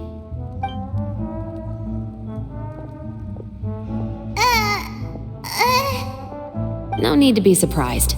I grew up here, remember? I know how to get people around here to talk. Seems you catch on pretty quick. My apologies, I'm all out of sweets. Though I do have some other tempting snacks in my custody. Fries, fried chicken, and even onion rings. But taking care of junk food is my responsibility. You're better off sticking to your normal, nutritious diet. Now then, let's keep going. It's been a while, Tetro. Please, just get on with your request. I want to know if you've heard anybody talking about muskets lately. Information isn't free, you know. I've heard that bandits have been extremely active in the countryside recently, and they've been affecting the delivery of goods to Poisson. I can allocate some more manpower to help out with that problem. What do you say? You're still as helpful as ever. One of our men got drunk at dinner about a month ago and lost his gun. 3 days later, it turned up in the corner here. What's weird about that? He just forgot where he put it, right? This is Fleuve Cendre, my friend. Anything of value left in the tavern won't ever make it to the next day. But that gun turned out to be an exception. It didn't get any new wear and tear on it, and didn't even appear to have been fired. We were quite mystified as to what could have happened. I suspect it came back because the weapon was already known to the guards. You mean, a criminal was afraid the Marechaussee Phantom would use the shot marks to track them down? Maybe. But if that's the case, the culprit really took great care to avoid getting caught. I didn't say anything about a criminal. In Fleuve Cendre, knowing who was killed is as easy as knowing what clothes you're wearing today. It's the guy living in the east side, isn't it? I've never liked him. Every time he's here, he just orders a drink and sits there with a nasty look in his eyes. So, who was the one who lost the gun in the first place? Don't bother. Even if you ask, he wouldn't admit to owning a gun to some strangers. Not to mention the captain of the Special Security and Surveillance Patrol. He's right. I know you grew up here, Chevres. Even though you're on good terms with the Spina, you've still been gone too long. Not many people know you here now, and a lot of people don't like the Special Patrol. I know. So take my advice and don't show your face too much around here. It's for your own safety. I'll come and go as I please, and I'm afraid I'll be appearing more often due to my work. All right. Don't say I didn't warn you. What's all this? Some broken planks and barrels, as well as some liquor bottles? Yes, but have a closer look, Paimon. Even though somebody has purposefully tried to clean them up, these are obviously marks from musket bullets. In other words, someone was here trying to improve their shot. They were using the barrels and bottles for target practice. Could it have been the killer? Your guess is as good as mine. Although many people at Fleuve Cendre own guns, few hide the fact from others. And even fewer would go to such lengths to hide markings from practice shots. Anyway, let's go. There might be more to this. Seems like that's all we'll be able to uncover for today. Paimon feels like we managed to learn a lot more here than up on the surface. Yes. Assuming that everything we found is indeed connected to our suspect, then their timeline was probably something like this. A month ago, our suspect found a gun and took it home to disassemble it. Once he'd figured out its mechanics, he brought it back. In the following weeks, he used some parts to create his own makeshift musket and took it to the Fleuve Cendre for target practice. Then, a few days ago, he found his target and carried out the murder. Once the deed was done, he left a rainbow rose on the body, just like the scene in the novel. That all makes sense to Paimon, but we're still no closer to figuring out the killer's identity. The deceased was a resident of Fleuve Cendre. It's said that he was a poor, solitary man. Yeah, that's also something I'm trying to figure out. If we are indeed following the novel, and there's a story behind the murder, then this murder should be an act of vengeance. But according to our investigation, the deceased didn't have any enemies. He was no saint, but no one's heard of a rival who hated him enough to shoot him dead, much less care to leave a rose on his body. What message is the killer trying to convey? And to whom exactly?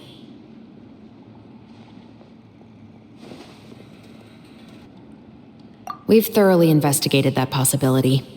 He claims to have spent the whole day at the Opera House on the day of the murder, and the staff there have confirmed his account. Okay, so he has an alibi. Not only that, he lacks a credible motive as well. He has a family of his own, and both of his parents are still alive. I've looked into his records. He was adopted at the age of 6, and all the proper procedures were followed. There are also records of him at an orphanage before then. In the story, the mother of the 2 musketeers was murdered after the children turned 10. Of course, he could have changed the children's ages, but I don't want to assume anything without evidence. More importantly, I've also had a chat with him in person. He didn't seem like the kind of person who would pull the trigger to kill a man. Then, what should we do now? We have all this new information, but it doesn't help us move forward. Investigations take time. I didn't expect us to catch the culprit in just a single day. How about this? Let's spend the next few days filming with the crew. We can continue the investigation once we're done with the film. I'm sure that given time, new leads will present themselves. Wait, but weren't you saying intel is like small, remote islands in the middle of the sea just a moment ago? Wouldn't you just miss them if you were to stop looking? But the book had more than one reference to the islands, Paimon. Oh? What else did it say then? As long as you spend enough time sailing through the fog, you'll eventually come across an island.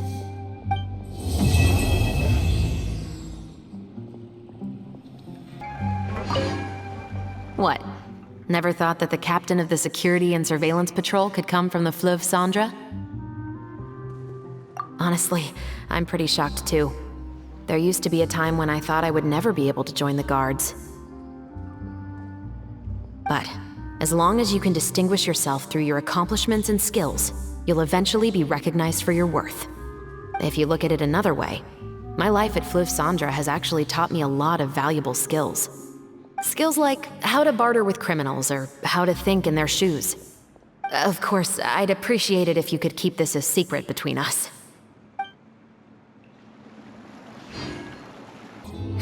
It's filming time again! Our schedule is jam-packed for the next couple of days, too. We've got so many different locations and sets to cover. Anyway, let's head out and meet up with the others.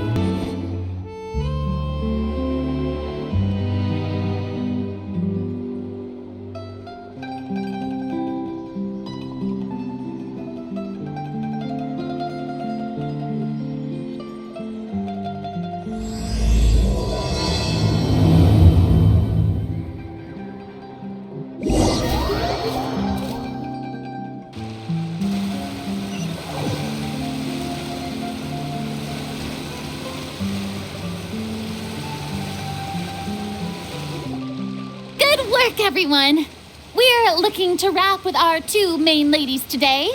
I can already smell our success. What do you mean, looking to wrap? Oh, aren't you the expert now?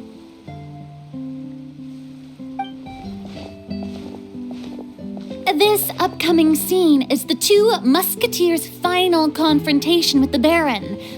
There will be quite a bit of action, but no choreography beyond what we've already rehearsed. Anyway, get ready. Lights, camera, action! The view is beautiful tonight. It reminds me of that fateful night 10 years ago. And now that I've said it, I can even make out the faint fragrance of herbal tea in the air. Enough, villain! It's time that you pay for the death of our mother! My dear Iris, have you forgotten your manners? How can you speak like this to your own father? I'd sooner swallow all of my teeth than call you father. What did I expect? Seems the daughters have turned out to be just as obstinate as their foolish mother. In this world, mora and status is everything. She thought she could blackmail me using her children and force me to grant her recognition and concessions? Ah, how naive can a woman be? Mother never asked a single thing of you. All she wished was for us to live a peaceful life, just like the others! It was you who personally brewed the poison of prejudice and sent Mother to her death! Compared to that deadly poison, the 2 bullets that will soon pierce through your heart will be like sweet mercy! And that's exactly why I said you're just as naive as her. Did you really think 2 muskets would be enough to defeat me? So let's see. What is stronger? Mora and power, or the 2 muskets in your hands? Get them! Tulip! There are too many of them! It'll be okay. We'll cover each other, Iris. And Mother will be watching over us, too.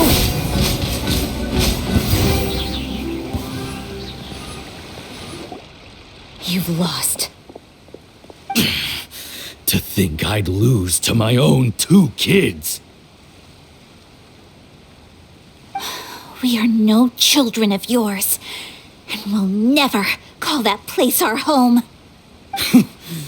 Then tell me, what did you do all this for? You lost your mother, and will soon kill your father as well. What will you gain in the end, other than sentences for your crimes? We will gain our long-awaited justice.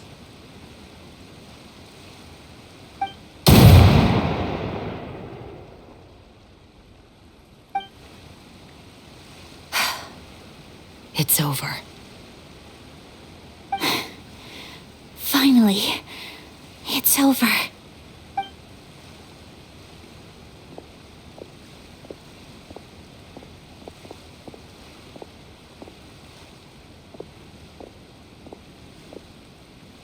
So, where will you go now, Tulip? I'm not too sure, Iris. Maybe somewhere with lots of flowers? After all, Mother always did love going where the blossoms were. What about you? I want to go visit Mother's grave. Yeah, that's not a bad idea. Huh? Tulip, look! What is it? It's Mother's favorite, the rainbow rose. Look, it's blooming again.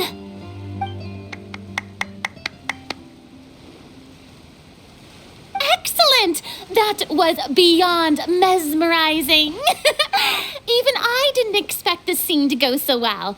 And we got it in a single take. All right, everyone. We've got a wrap for Tulip and Iris. Congratulations, Ayaka and Chevres! Thank you. I didn't expect our parts to wrap so quickly. I wish I could savor the experience for just a bit longer. Paimon totally understands. Paimon's not ready to say goodbye to the clapperboard either. Filming has really been a lot of fun. You were great too, Chevres. The way you said, long-awaited justice. It gave Paimon chills.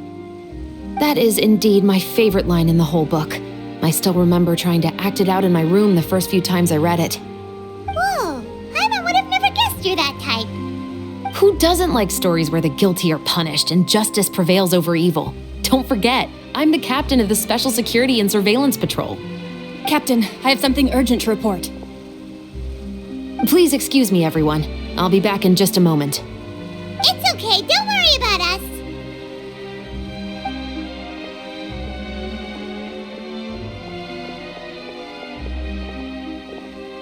Oh? Was she whisked away by work already? I was just about to tell her how great she did. It seemed like some urgent official business. Then perhaps we should thank the stars that we were able to wrap both of your parts so quickly today. Switching around the filming schedule would have been a real pain. Anyway, I actually came over to let everyone know that we're all done for today. You can go home and get some rest. And one last thing, Miss Ayaka. Your acting skills today were immaculate as always.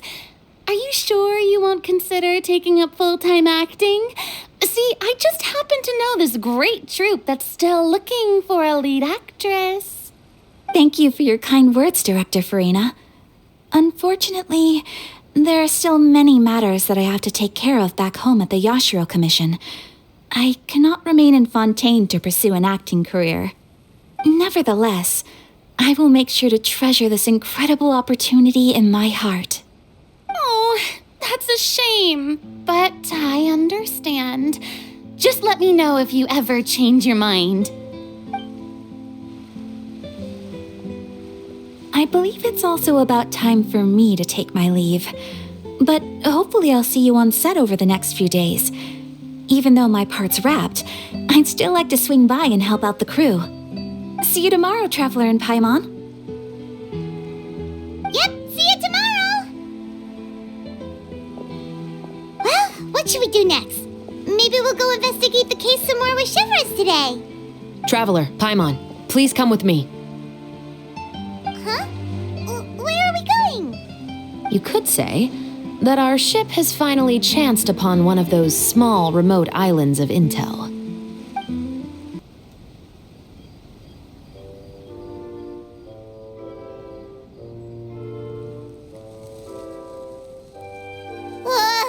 Paimon's exhausted. Paimon definitely didn't expect having to float this far after a full day of filming. So, Chevres, why did you take us here?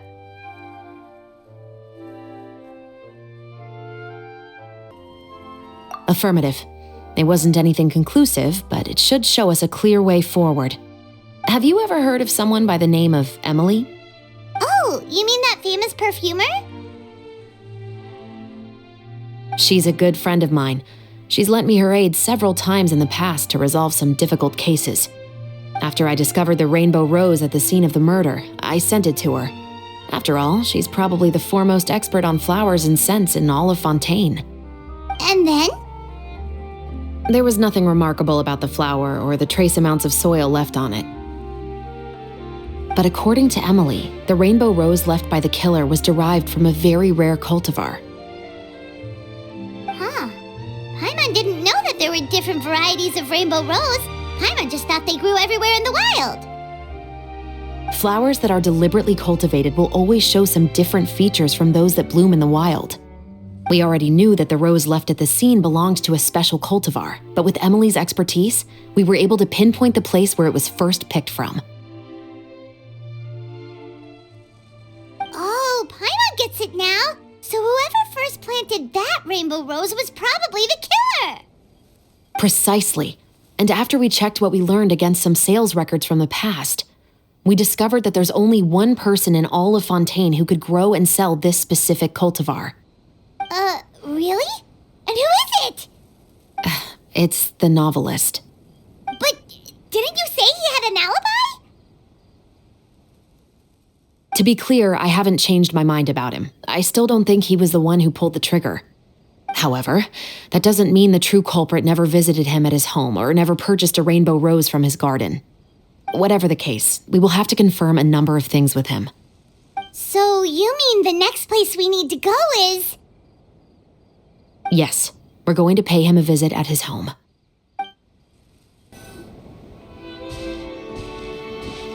That should be his house.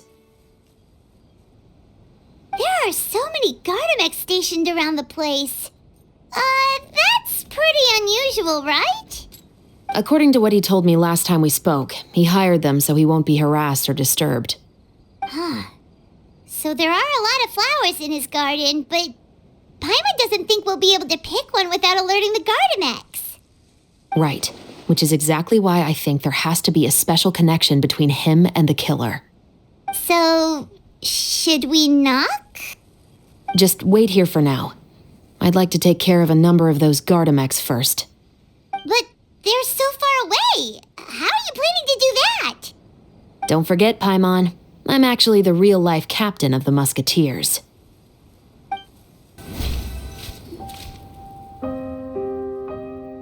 All clear. Let's go. Wait! Paimon's a little nervous now that we know he could be the killer. Can we go over our plan of action again? I'll go knock on the door and make sure it's safe inside. Once we're sure that we're in the clear, I'll ask him to come with us for a quick round of questioning at the guard's headquarters. But Can't we just arrest him? We still have no evidence that he's the killer, or that he lent the killer any direct aid. Still, it would be appreciated if you could pick a rainbow rose from his garden for me while I'm talking to him. It'll help the Marachose Phantom confirm Emily's theory. Sure, no problem. Just be careful, Chevreuse.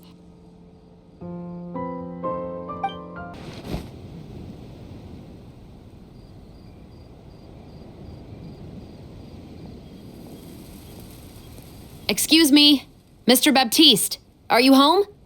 Who could it be at this hour? Oh, it's you, Officer Chevreuse. Would you mind accompanying me to the guard's headquarters, Mr. Baptiste? We would like to ask you some questions about a case. Oh, is it still regarding the murder case from before? I cannot confirm or deny that at this time. So it is then. Listen, I need you to come with me, Mr. Baptiste. Miss Chevreuse, I'll save you the trouble. Oh, and you two over there? There's no need for you to pick my flowers either. It's not time for them to bloom yet. Oh! Okay.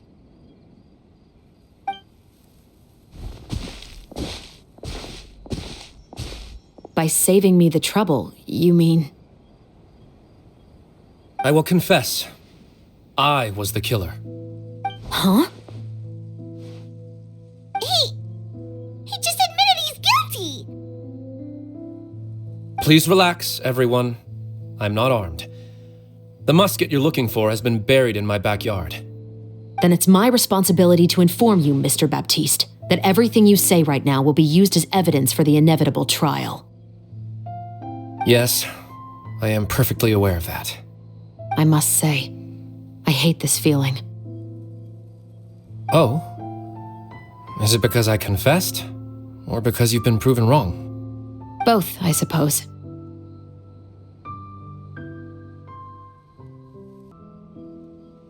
For the same reason as the one I wrote out in my novel, of course. I did it to exact revenge. I know you haven't figured out the link between the two of us. Had you done so, I'd have been taken away to the headquarters a long time ago. But that won't stop me from always remembering his grotesque face. After all, he was the one who killed my mother. Your mother is still healthy and well. You know, I was adopted as a child. I was referring to my birth mother. That was never recorded in the orphanage's records. Please forgive a 6-year-old child for concocting some lies to protect himself after watching his mother die right in front of him. So, your novel, it was like a record of your life? No, of course not. It was a work of fiction with many embellished parts. But I am indeed the illegitimate son of a wealthy and influential man who abused his power to murder my mother. That part was 100% real. But the man you killed didn't have a Mora to his name. He was a hired assassin, an irredeemable beast who sank his fangs into a defenseless woman just for a few bags of Mora. But if that's really the truth, you wouldn't be telling us any of this now. You still haven't managed to take revenge against your father, the true mastermind behind it all. I never thought I'd hear that kind of thing from the captain of the Special Security and Surveillance Patrol. I'm simply skeptical about your motives. It's simple, really. I've grown tired of everything and don't want to shoulder this burden anymore. You may have considered me too soft to pull the trigger.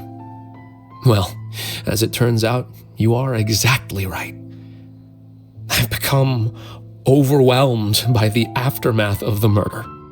So you're going to call a stop to your revenge, just like that? The true mastermind is too rich and too powerful for me. I've accepted that I will never be able to avenge my mother alone. And so what? The characters in your book never gave up. Now, Officer Chevreuse, I'm the one who has killed a man, aren't I? Are you trying to convince me to commit another crime? What's your father's name? How do you plan to prove the veracity of all of your claims? Well, I'd like to speak with you privately. Sure. Why don't we speak privately at the guard's headquarters? No, it has to be here. I must ensure that we won't be overheard. Fine. Let's talk here. When I said won't be overheard, I meant by anyone. I would like to speak with you and you alone.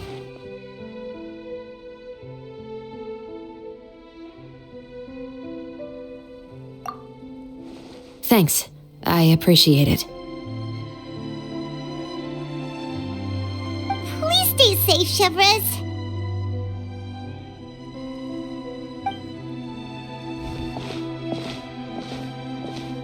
All right. Let's hear it. Will you really believe what I'm about to say? Well, that depends on what you're going to tell me. Fair enough. Fair enough. Then listen closely.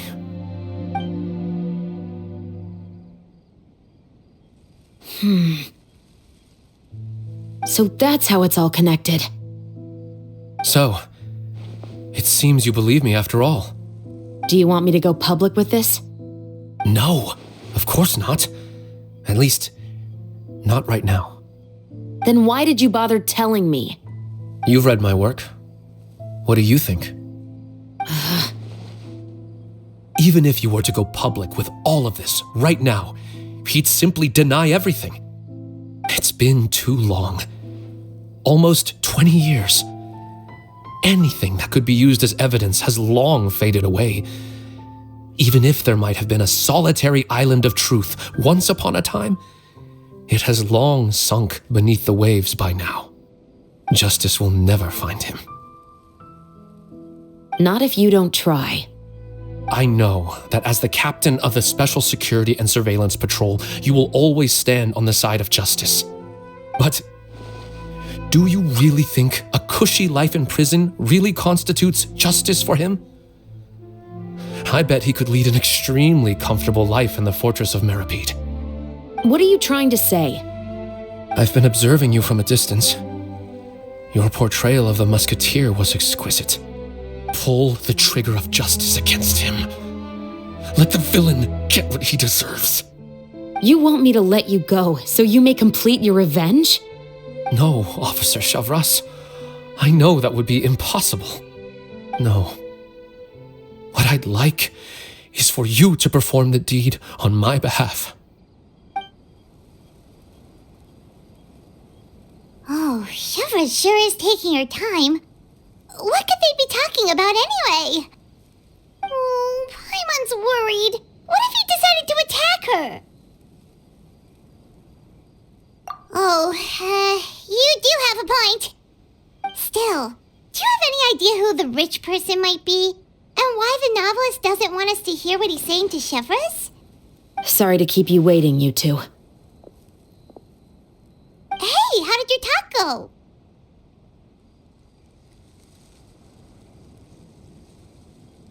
I've already sent someone to escort Baptiste back to the headquarters for questioning. He wasn't lying about the musket. It was indeed buried in his backyard. But what about the name? Did he tell you the name of the rich guy? Yes, he did. But for now, I have to return to the Special Patrol. There are still a few loose ends I need to tie up.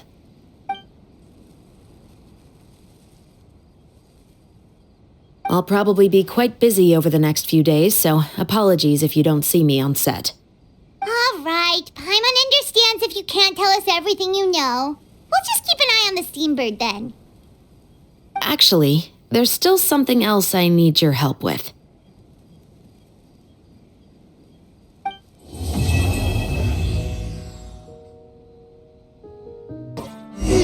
We haven't seen Chevres since that night at Baptiste's place.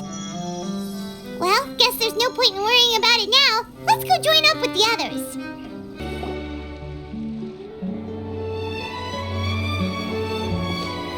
Good morning! Hayaka and I were just talking about you. Is Chevres still not joining us today? Probably not. We haven't seen her either. Huh? That's such a pity. Director Farina said that we've only got a few small scenes left before wrapping up the entire thing. She even said that she'll get me into a couple scenes so everyone will have a chance to shine in front of the camera. We were also planning on having a victory feast once we're all finished filming. You can join us, right? If only Chevreuse was here. I still haven't taken a photo with her. I'm afraid that can't be helped. Those special patrol folks are like phantoms when they've got a case on their hands. But to be honest, I'm even more concerned by what I read in the Steambird earlier this morning. It said that the killer in the murder case was none other than the author of the 2 Musketeers. Oh yeah, I heard about that too! He came forward and confessed his crimes, but gave no explanation as to why he pulled the trigger. We didn't know about this case at all when we joined the film. Is it going to affect the reception of our work? From a pure publicity standpoint, this will draw a lot more attention to our film. I have to say, though, that no director can be perfectly comfortable with garnering attention through means other than artistic skill. To be fair, I feel like that ship sailed the moment you allowed yourself to be named as the director on our posters. It's not my fault that I'm super popular. What was that saying again? My popularity has, Sunk to an all-time low? spread to the 4 corners of Teyvat.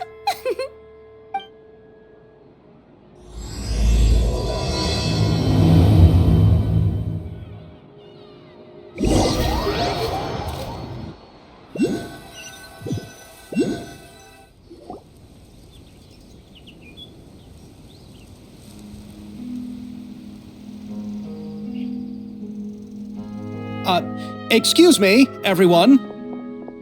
Xavier! Feels like it's been ages since we last saw you. I've been talking nonstop with the Film Association, and I'm absolutely swamped trying to coordinate the film's marketing. So forgive me for not being around more often, but please believe me when I say that I will make sure everyone's hard work gets the exposure it deserves.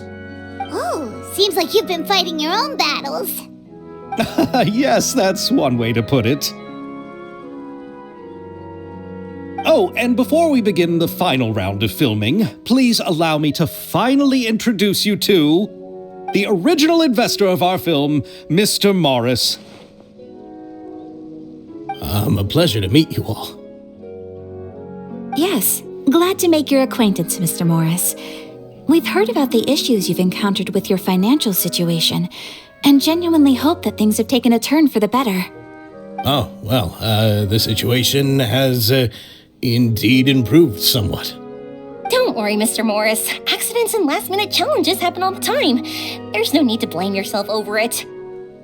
The good news is that we're almost done filming now, and I would even say that this is the best story I've ever seen. Is that so? I see, that's great news. All right, now that we've gotten all the pleasantries out of the way, let's get this show on the road. We'll mostly be filming typical people and scenery from the streets today to improve the sense of environmental ambiance in some parts of the film. Oh, and there'll be a cameo for Mr. Kamisato and Miss Yoimiya as well. They'll be used to show outsider perspectives on the fates of the 2 Musketeers. That's right. Ayato should be here any minute. Excellent! Then let's start with the scenery shots.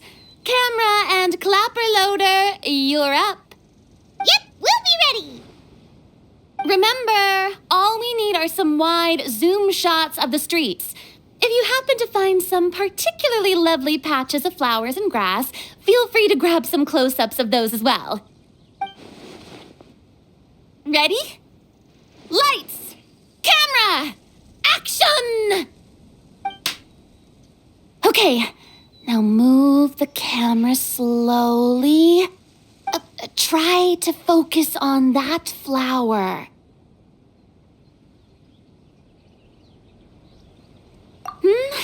What's wrong? Just adjust the focal length a bit. Something the matter?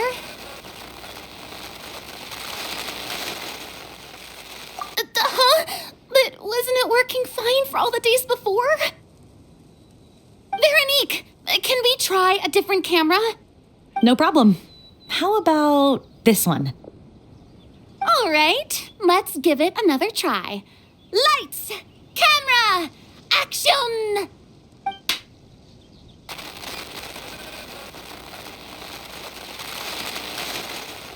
Don't tell me. This one is broken too? Veronique, do we have any other spare ones we can use? I'm afraid we only brought these two today. What? Then go find a workshop to get them repaired right away. Oh, and you too, Bono. Go find our spare camera in the warehouse and bring it back to the set. On it. Greetings, everyone. My apologies for the delay.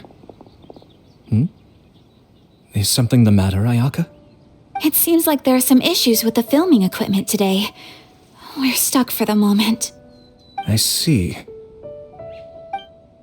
Well, let's not just stand here twiddling our thumbs. Actors, to the makeup booth. We'll start on the next scene as soon as we get a working camera. The people at the workshop told me that the part which holds the lens in place seemed to have fallen off. That's super strange. It was perfectly fine just yesterday. Well, no time to dwell on that now. Let's get back to filming. Ahem! Quiet on set! Places, everyone! Lights! Camera! Action! By the way, have you heard about that recent murder case? Yes, I have. It seems that they've caused quite the commotion in the city. I heard that the chief of the guards is so mad about not catching the culprit that he's about to explode. Oh? I find that quite hard to imagine, considering how he already looks most days. Director, we have a problem. Oh, we're in the middle of a take! Couldn't you wait until we wrapped up this scene? No, Director, our film, all the finalized film that we've been keeping in the case has disappeared. Oh, wait, well, what did you say? Mr. Bono, please take me to where the film was kept right away. I'm coming too. No, Yoimiya, you have to stay here. Oh. Okay, listen up. Everyone who's not working on this current scene can go with Bono to look for the film. Everyone else, stay put and wrap up the scene. Unbelievable. How could all these problems happen in just one day? We're back. How did it go? Did you find the film? We found it in the sewers. Huh? In the sewers? Is the film still okay? We discovered it just in time, so we should still be able to salvage it. The others are checking now to see if we lost any specific scenes. Oh, you scared me for a moment there. I nearly thought we had lost everything. I really don't want to experience that feeling of despair again. Okay, but who could have stolen the film and dumped it there? Could it be, some competitors working on other films? But if they wanted to harass us, why wait until the last day? Okay, we don't have time to really look into it right now. Let's strike while the iron is still hot and wrap this thing up once and for all. Yeah, let's finish it.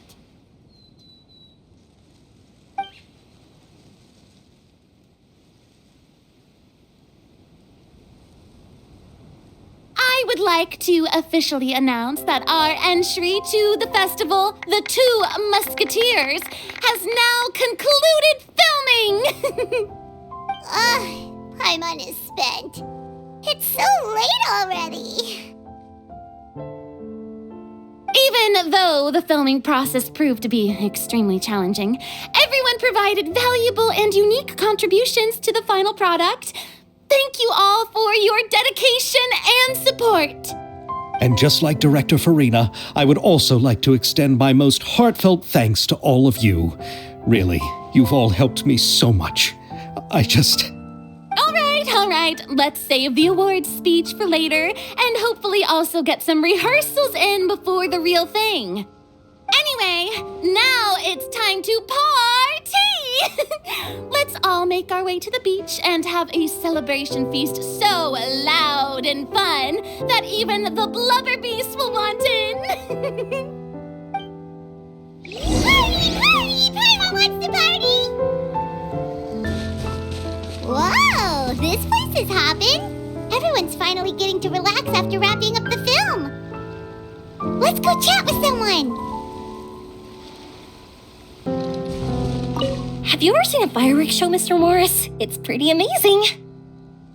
I'm afraid I haven't, but I'll take your word for it.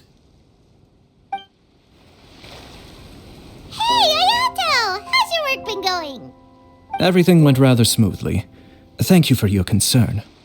Ayato told me that we've already confirmed the dates for some Inazuma Fontaine cultural exchange events. So the next time we visit, we'll be doing so in our capacities as the representatives of the Yashiro Commission. Oh, that's great! Then maybe Paimon will be able to find Fontaine detective novels in Inazuma from now on! Oh, wait, wouldn't Yae Miko get upset if that happens? That would be stealing some of her business.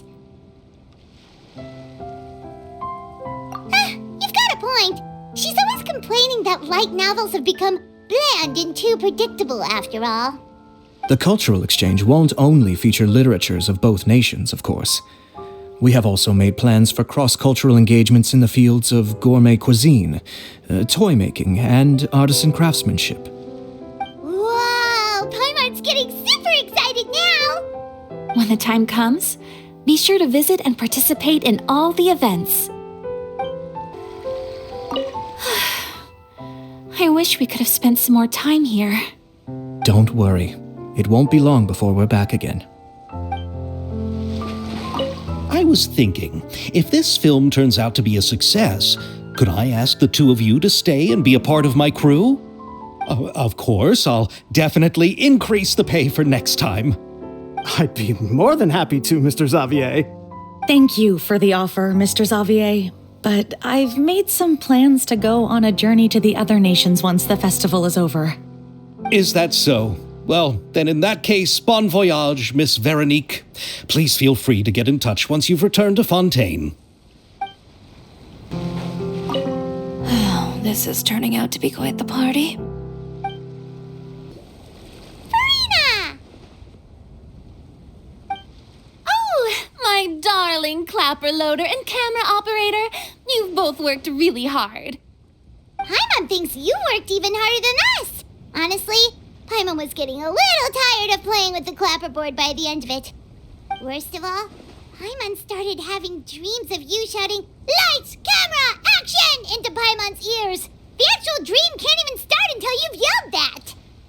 Hey, if anything, shouldn't I be more grand and delightful in your dreams? We've been through so much together, and that's how your brain remembers me? That's not Paimon's fault. We've just used the clapperboard too much lately. Anyway, what's most important is that we've wrapped the film. I'm pretty confident that we'll take first prize. Hey, no need to mention the official name. Wait, now that you mention it, if we did win the prize, would Farina just get a statue of herself? Come on, I don't need that kind of attention. Xavier can accept the reward on our behalf. But just imagine! Farina accepting the Farina Award and holding a Farina statue. I'm going back to my dessert now. You all can keep discussing that on your own. What kind of dessert should I try next?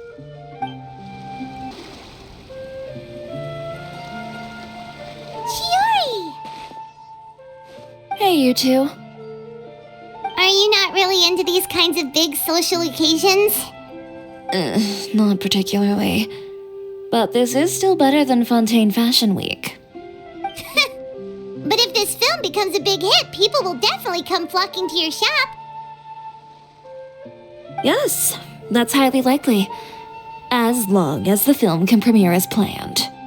Are you still worried about the case? That and all the obstacles we had to face today. You're right. It's as if all our bad luck just manifested at once. But why today of all days? No, it's nothing. We've already delivered the film to the editors, so there should be nothing more to worry about. How are you doing, Mr. Morris? You having a good time? Well, you could say that. Do you happen to know when the party is scheduled to end? Judging by how much fun everyone's having, I'd say probably not until well after midnight. Is there something that you still have to take care of at home, Mr. Morris? Oh, well, I'm just not a late night person, so I might take off shortly. Oh no! Silly me. I almost forgot something super important. Oh, what is it? I prepared a whole batch of fireworks for the party, but I forgot to bring them over from the warehouse. Fireworks, you say? That's truly a pity. Sorry things didn't go as planned. Could you help me carry them over, Mr. Morris? I won't be able to fetch all of them by myself. Me? Are you sure that you can't find anyone else? I just wanted to make this a surprise for everyone. The warehouse isn't far from here. We'll be there in no time. Pretty please, Mr. Morris. These are some of the best fireworks I've ever made. So I also want you to see them before you leave. They're stunning. I promise that they'll be a once-in-a-lifetime experience that you'll never forget. But... It's okay. Just come with me. If we're sneaky enough, nobody else will see us leaving. All right. The warehouse is right over here. I moved the fireworks there in advance, so it shouldn't be too much work bringing them back. It's still a ways away from the party. Sorry about that, Mr. Morris. It's probably because I'm used to carrying fireworks all the time, so it doesn't feel like a lot of work to me. Shh! Don't let anyone else see us. I still want it to be a surprise. It's dark in here. Wait here, Mr. Morris. I think the light switch should be somewhere over here. Why did I have to get roped into this? What was that?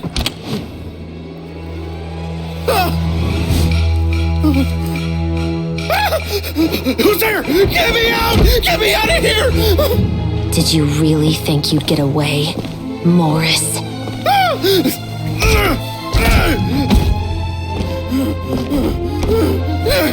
You've got the wrong guy! It wasn't me! I'm not the killer!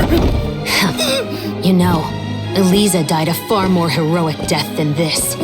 She fought your assassin to the end, to save the children she had hidden beneath the floorboards.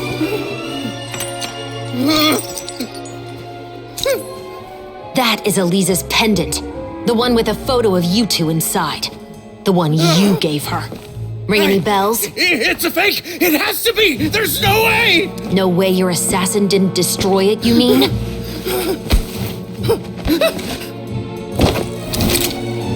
Did you ever love her, Morris? Or was killing her always the plan? No, please.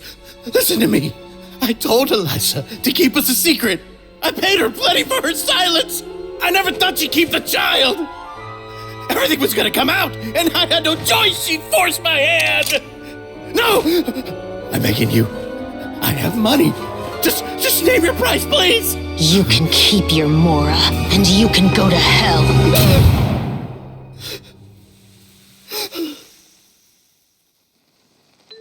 I'm Captain Shovraz of the Special Patrol. Morris, you're under arrest for Eliza's murder.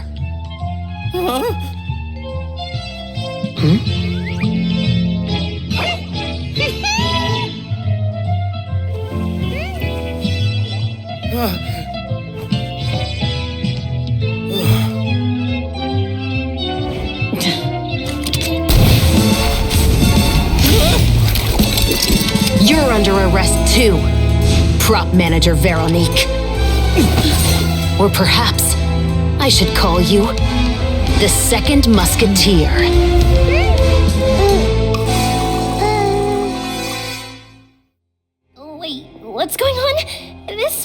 script. Drop the gun, Veronique. Why? Why would you keep me from exacting revenge on this heartless monster? Drop your weapon. This is my final warning.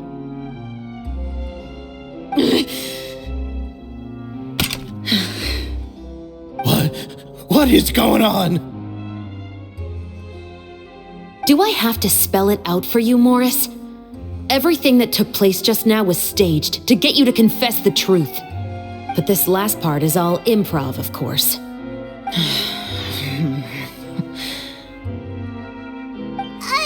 Shivers, you told us you wanted us to help you stage a play. You never said anything about the second Musketeer. It's because even I had no way to confirm my theory until now. Thank you for your performance, Yoimiya. Could I trouble you to go and bring in the other Special Patrol members? They should be on standby just outside. Oh, and please tell the other cast members not to worry about us. We'll be rejoining them shortly. On it!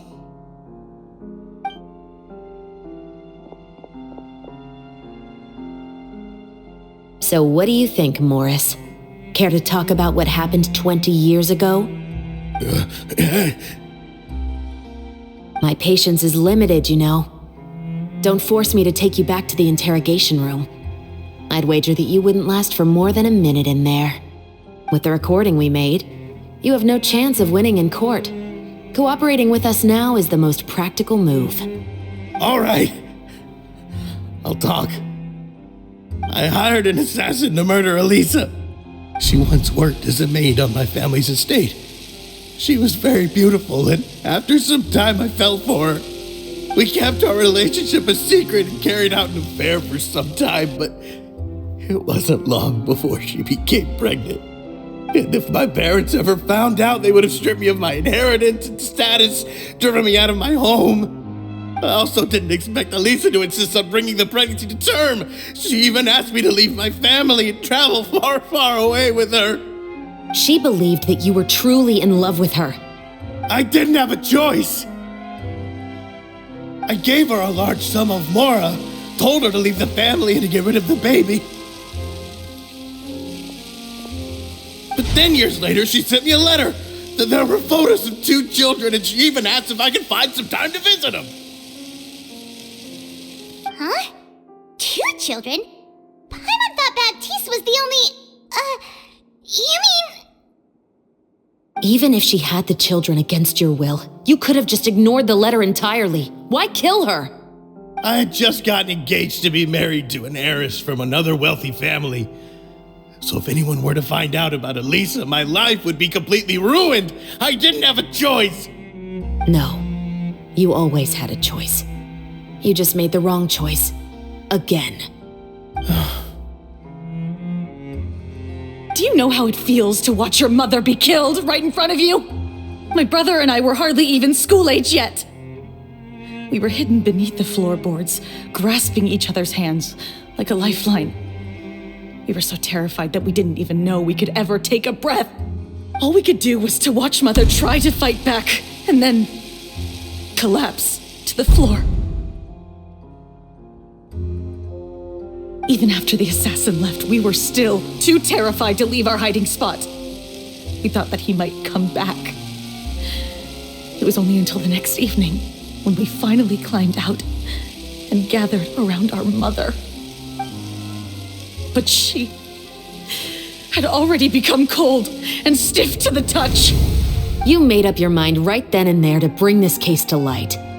Not only that, we resolved to get our revenge. And that's why you became the Musketeers. No, that's why I became a Musketeer. The man from before was also killed by me. My brother had nothing to do with it. I figured as much. You did? I once told these two that he didn't look like a killer to me. His confession from that night also rubbed me the wrong way. I think what really tipped me off was, how could I not feel a sense of regret in him? Huh? He confessed faster than any criminal I've ever met, but he didn't say a single word about you. He insisted that he was the sole perpetrator in the case. But after the questioning ended, I disassembled the musket we dug up from his backyard, put it in front of him, and told him to reassemble it. Want to guess how far he got? He had no idea where to even start. He's never touched a gun in his life. Based on that, I determined that he was not acting alone. He only surrendered himself to draw our attention and create a moment of opportunity for his partner. So, I decided to play along. And as expected, the second musketeer followed us without hesitation once she saw Morris get separated from the rest of the cast. Besides, why else would he call the novel The Two Musketeers? But how did you know it was Veronique? I figured it out the moment Baptiste told me his father's name. That so-called financial crisis was all just a ruse. He just wanted to sign up as the investor and then leave the film without any source of funding. After all, he has a vested interest in minimizing the reach of this story. It's really just the same thing as what he did to Eliza all those years ago. Human scum. But then Xavier pulled out all the stops and got the film made against all odds. Morris couldn't have that. With the killer in custody, he figured it was safe to act. And so he came to visit the set today, just as I expected. Wait, so you were behind all those mishaps today?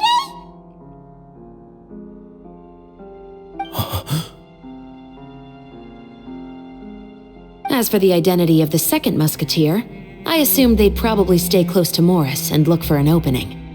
And if they already knew that Morris was the film's investor, then that narrowed the list of potential suspects as well. Furthermore, being the props manager would allow the culprit to avoid scrutiny by purchasing mechanical parts in the name of the crew. With that hypothesis in mind, I went back to check Baptiste's orphanage adoption records. Guess whose name I saw on the same page, just a few lines from his. My brother. He trusted you. As in, he trusted me to perform the deed on his behalf? He trusted you to stand on the side of justice. I am. I thought you could do it as well. Oh, the look on your face when you told him to go to hell. I really thought you'd put a bullet in his brain. You know what he has done.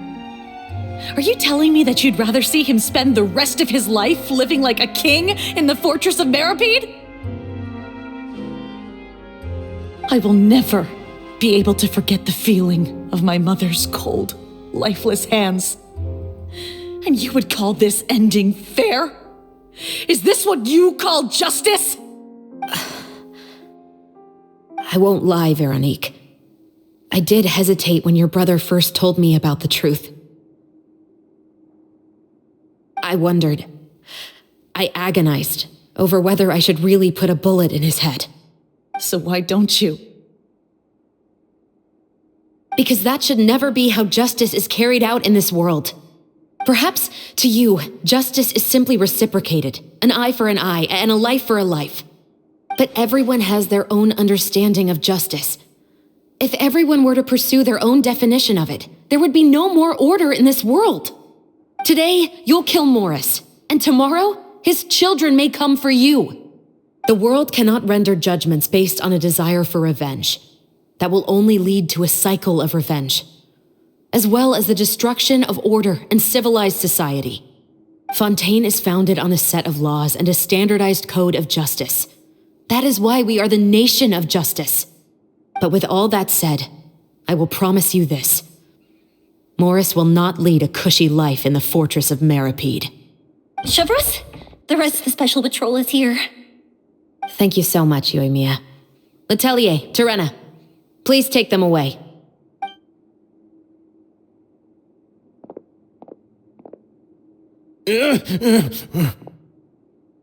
I still can't agree with your reasoning.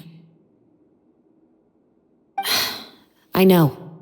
Justice has not been delivered. At least, not today.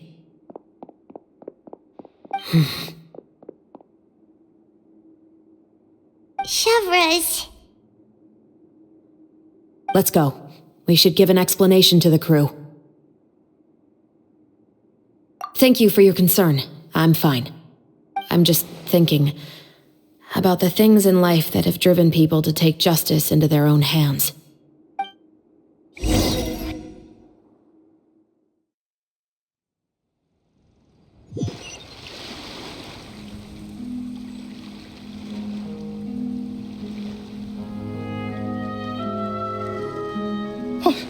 Who would have thought Morris would turn out to be... I'm at a loss of words. How could he have done something like this? I'm just glad that you're all safe and sound. Who knew that such a labyrinth of cases would be behind this story? Well, what should we do now? We have a finished film, of course, but should we still go ahead with the premiere? What do you mean? Shouldn't you be even more motivated to spread the word now that you've learned the truth? Chiori is right. I'd also like more people to see this story for themselves. But the real ending of the story seems to have deviated somewhat from the one in the script. Is that still acceptable to you, Miss Chevreuse? The call is yours. We still have time to reshoot an ending if that's what you'd like. No, it's fine as is. I like what we have for the catharsis. Romanticism is what gives works of art their appeal.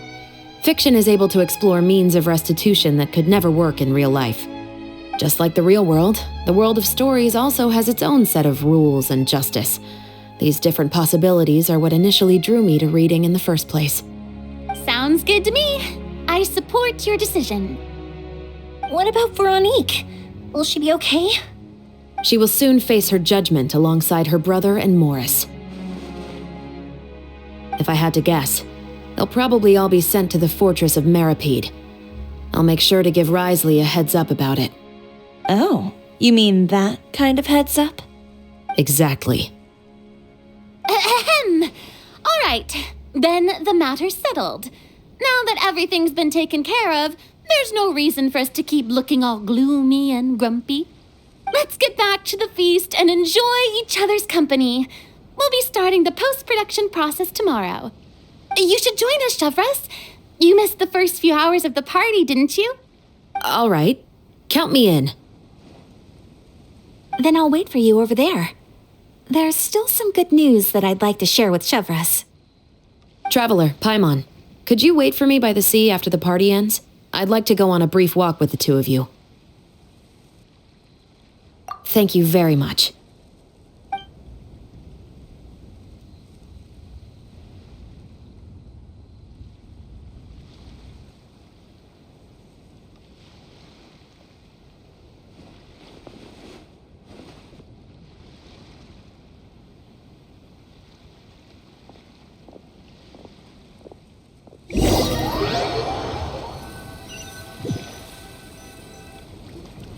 Sorry for the wait.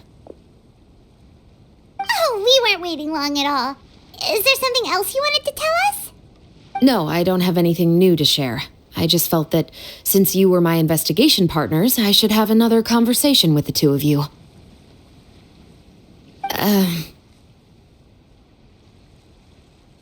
Traveler, how would you have responded to Baptiste's request if you were in my shoes?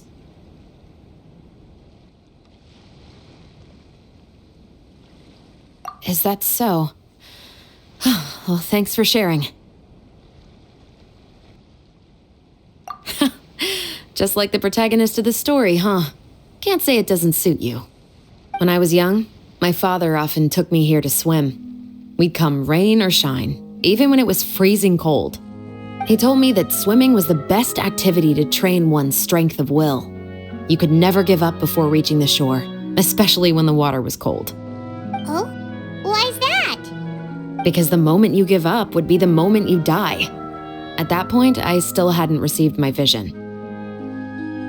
One winter, the chilly wind felt almost like knives on my skin, and the seawater was so frigid that it numbed my toes the moment I stepped in. I cried and begged my father to spare me from having to swim across, but he wouldn't listen. He used to be a member of the Special Patrol as well. You could say it was his way of educating his children. That sounds awful. When he saw that I wouldn't stop crying, he just picked me up and tossed me into the icy water. The bone-chilling cold took away my senses. I couldn't feel anything but fear and rage. I waited for my father to save me, but one look and I knew he'd already started swimming for the opposite shore. I realized that if I were to give up, I really would die right then and there. I used all of my strength to try and catch up to my father. Those few minutes felt longer than my whole life up until that point. I did, however, make it to the other side. I've never felt afraid about anything in my life after that, nor have I ever cried again. That way of teaching would have never worked on Paimon. Yeah, I don't think that was the right method for anyone. It's just that, working now as I am in the pursuit of justice, I still sometimes feel like I've been tossed into that winter sea all over again. The anger and the helplessness. Chevreuse. But the worse I feel, the more I know to never give up. The alternative would be to forever lose myself among the waves. Anyway, how about a race? Neither of us will drown, but we can still see who swims faster. You guys go ahead! Paimon will grab the clapperboard to mark the start of the race. Oh, that felt good. You were so fast in the water, Chevreuse. You were swimming even faster than Paimon can fly. So, about the Special Patrol, did you join because of your dad? Partly, but I'd say I was more inspired by the heroes I read about in stories growing up. Oh, so it's due to your love of stories. Of course, it was only after I joined the Special Patrol that I learned that truth is often stranger than fiction. Come on, let's walk a bit more.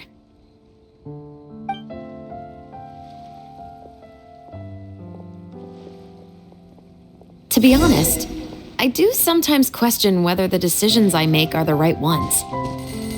But I know that no matter what, I must keep swimming. Because the only thing I've got my eyes on is the shore in the distance.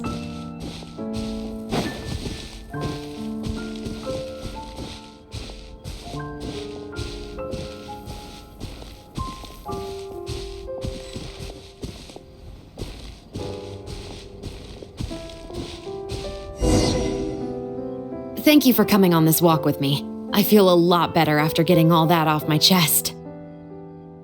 Huh. We're nearly back at Baptiste's house. Huh. You're right. I didn't realize we were so close. He really did plant a lot of flowers. It's just like how he described it in the story. Huh? Wait. Paimon, Traveler, look! The rainbow roses in the garden. They're in full bloom now.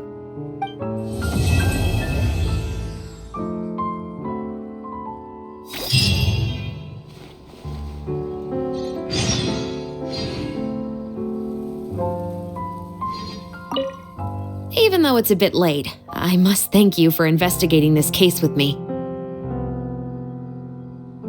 Not on behalf of the Special Patrol this time.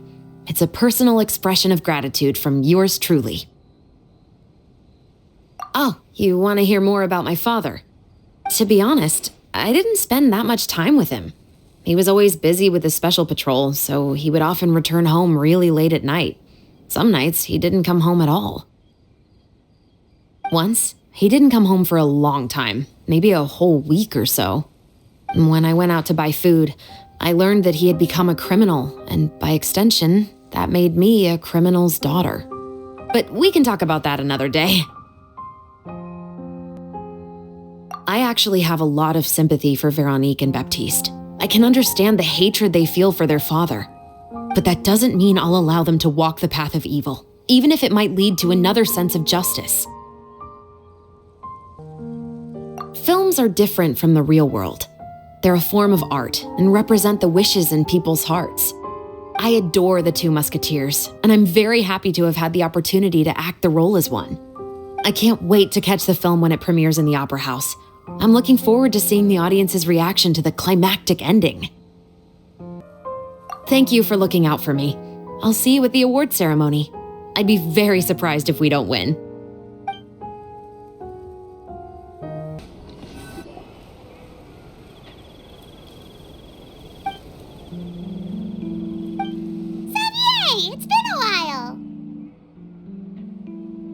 Hey there, you two!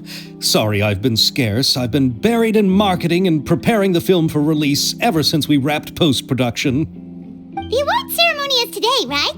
Paimon wonders if we'll win the Farina Award. I'd give it a 90% chance. Farina!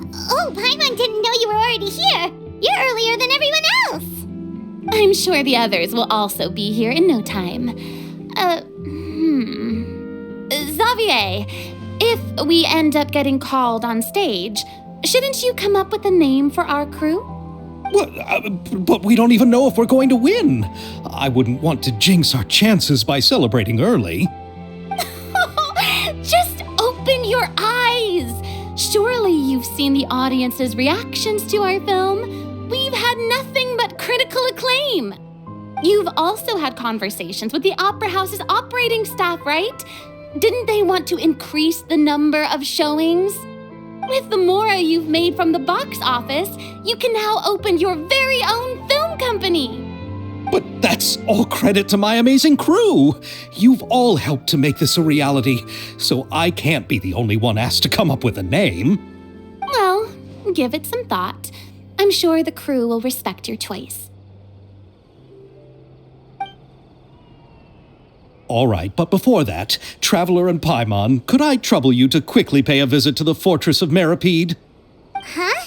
But shouldn't we stay for the award ceremony? I wanted to ask you two to invite Shavraz to join us at the ceremony. She's one of the lead roles, after all. I haven't been able to find her recently, so I haven't had the chance to invite her personally. According to the papers, the culprits of the Musket murder case will be personally escorted today by the captain of the Special Patrol to the Fortress of Meripede. Oh, Paimon gets it now.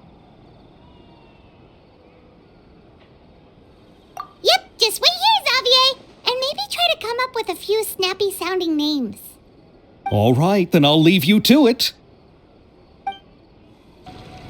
Will we really win an award? Trust me. When have I ever been wrong about something like this? This is as far as I'll be taking them. I'll leave the three of them to you now. Got another errand to run? Something like that. I'm expected at a party. Now that's something you don't hear every day. Found a new pastime? No, it's just a special occasion. Shavraz! Risley! Festivals really do bring people together. It's been a while since I last had so many visitors at the Fortress of Meripede. Call it the festival spirit, I guess. Yeah, you could say that. Even our head nurse has gotten herself all worked up preparing super deluxe nutritious shakes. Just one gulp and you'll have met all your nutrition needs. Were you talking about work just now? We've already finished discussing everything. So, what do you think about my heads up, Mr. Risley? I believe I haven't yet made any promises or guarantees. But you also didn't shoot me down. Here, how about this? You could give everyone a copy of the newspaper. Perhaps on the day when the cover story happens to, oh, I don't know, expose a certain someone's misdeeds from 20 years ago? I suppose then a certain someone may soon find himself the most unlucky person in the Fortress of Meripede? While another two people will soon be hailed as heroes. Speaking of heroes, did you two need something from me? Actually, we're here for... You're here to invite me to the party, right? Don't worry, I didn't forget. Ooh, then let's head back right away! See you, Risley! Happy Fontanalia Festival! And the same to you. Please, go and enjoy the festival. And the winner of the Farina Award for the first Fontanalia Film Festival is... the Two Musketeers!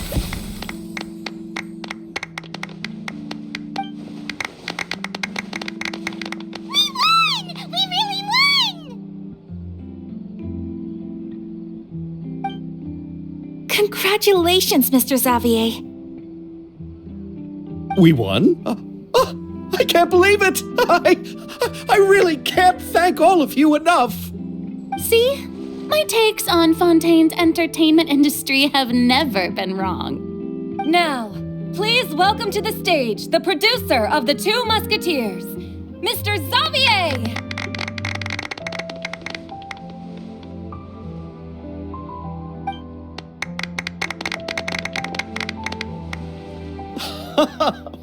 Thank you. Thank you all so much for your recognition and support.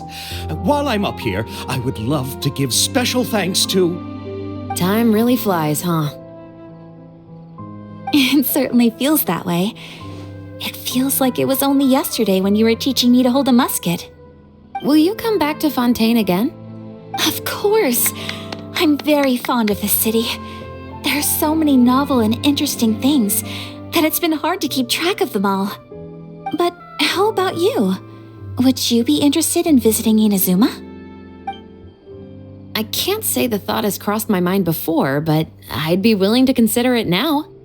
I will be eagerly awaiting your visit. It would be wonderful if you could visit my home and enjoy a taste of our tea and desserts. Yeah, let's keep in touch. Did you accomplish all you came here for? Yes. And you should visit Inazuma again sometime. How has Ogura and her business been? To my knowledge, she's doing quite well. Tell her I said hi. I certainly will. I heard the thunderstorm has stopped. Yes, and the war has also been brought to an end. Peace and prosperity has returned to the islands. I quite like the sound of that. Perfect for hanging textiles out to dry. I'd like to offer my thanks again to the entire cast and crew. Without you, I would have never completed this film, much less had the opportunity to be standing on this stage. With the support of my entire crew, I would like to officially announce our film company, Musketeer Pictures. Oh, that has a really nice ring to it. Then in that case, let's please welcome all the members of Musketeer Pictures onto the stage for a commemorative photo.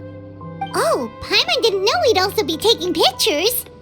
Director Farina, I believe you are the most deserving person to raise this trophy. Huh? No. There's no need. It's so embarrassing. It's an honor the director deserves. Yes, I agree. Just accept that you're not getting out of this. Ready, everyone? 3, 2, 1. Musketeer Pictures!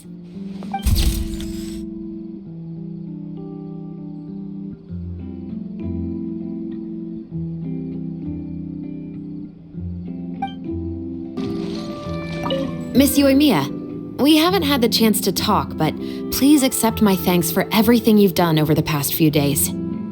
Oh, but I feel like I didn't do anything out of the ordinary. I'm very grateful for your assistance during that special performance in the warehouse.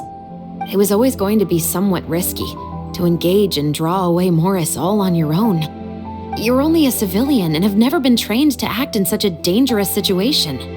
Don't say it like that. As the director's assistant, it was my duty to help out the crew however I could. It was an honor to help you solve the case. I have to admit, though, my heart was thumping super hard the entire time it was laying on the ground. I was scared that everyone would notice. You did great. Oh, and before I forget, if you ever visit Inazuma, please come and pay a visit to Naganohara Fireworks. I'll make some fireworks for you. I even know what shape we'd make. I'm guessing a musket. Telling you now would ruin the surprise. If you really want to see it, just come and visit me. Lady Farina, please allow me to take just one more photo of you. I would also love to get your autograph, just as a memento of our time together on the crew. Hey, I've had enough of the camera flashes from when we were all up on stage. But, Lady Farina, you are the best director I've ever met! The most photogenic maiden in all of Fontaine! This kind of lively and celebratory setting is exactly where you shine. I believe all photographers would agree. Come, the brightest star of our land, show us your light. The camera is waiting to sing praises of your beauty. Well, I'm flattered, but... All right, I'll humor you and try a few more different poses. But I don't have to hold the trophy, right? Of course. You may pose however you like. Thank you so much. Thank you so much. By the heavens, my luck has been beyond belief. I'm having a hard time coming to terms with it now.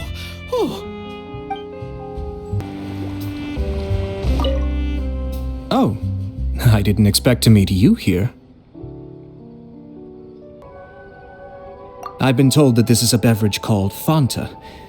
I quite like its unique taste. The slogan, a font of refreshment, is rather catchy as well. I'm starting to wonder if I could incorporate it into our cultural exchange initiative.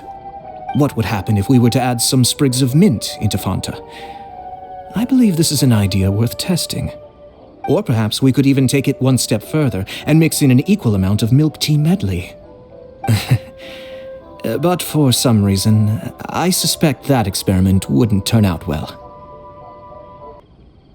Thanks to you, the film was successfully completed and the Yashiro Commission secured a collaboration project with the Palais Mermonia. If another opportunity was to arise in the future, perhaps I should take on the chance to act as the protagonist. Or perhaps you think the role of villain would fit me better. Thank you for the well wishes. I will take good care of Ayaka and Yoimiya. I would like to wish you safe travels on your next journey as well. It's you. Is there something I can help you with? Interested in our couture services? Just give me the word. Thanks to you, we were also able to premiere the film in time. Its success has increased the reach of my brand. There's no need to be humble. You helped Xavier and Chevreuse, and even Kirara's told me many good things about you.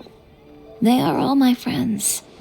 You've done far more than what you give yourself credit for.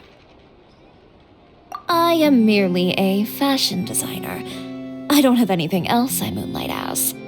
But when you run a business, it's inevitable that as you make more friends, you'll also encounter all sorts of thorny issues. You scratch my back, I'll scratch yours. It's just the common sense of business. Xavier's over the moon now that he's actually won the Farina Award. Maybe I'll actually find him in the fountain the next time I see him.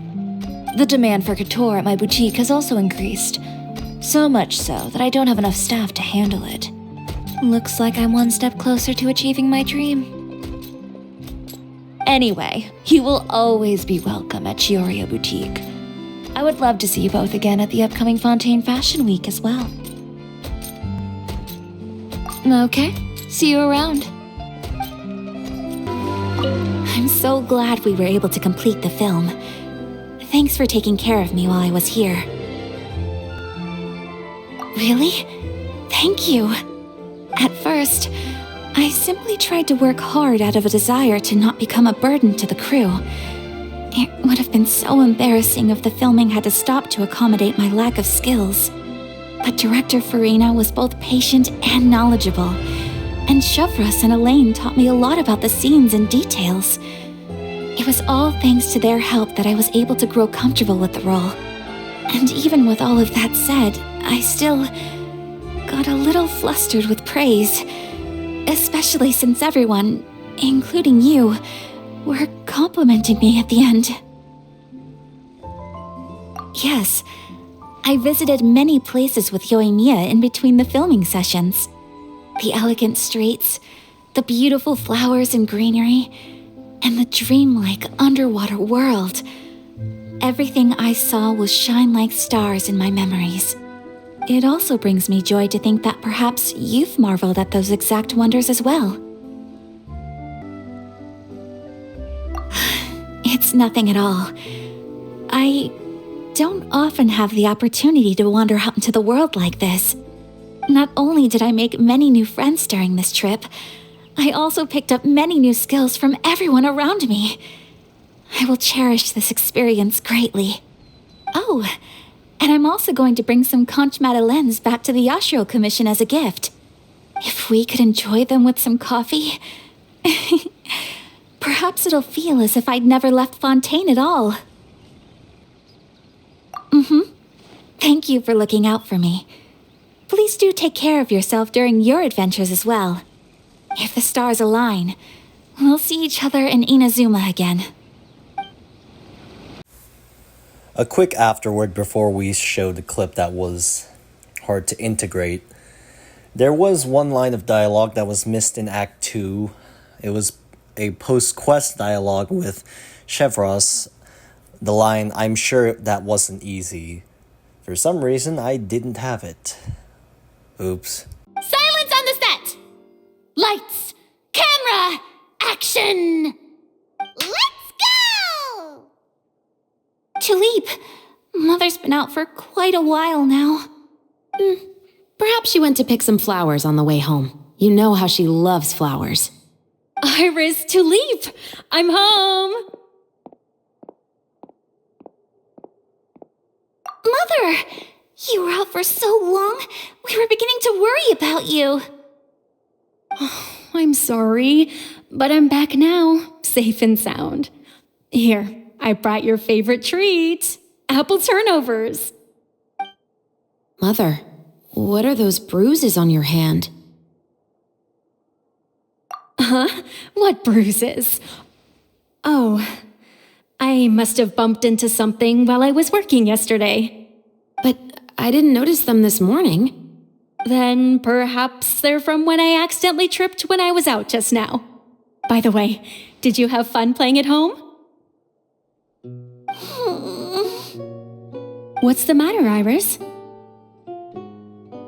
Well, we've realized that no one really wants to play with us. They even took Iris's doll and spat at us. And they even called us names. They said we were... Shh. It's all right. Don't worry. Girls, listen to me. It doesn't matter what anyone says. Don't listen to them. No one can define you with such words. You both have wonderful lives ahead of you. Just like your names. You will both blossom like beautiful flowers.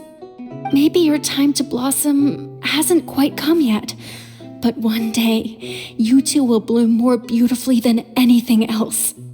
Don't let the soil you're in now ruin your future beauty, understand? My dear daughters.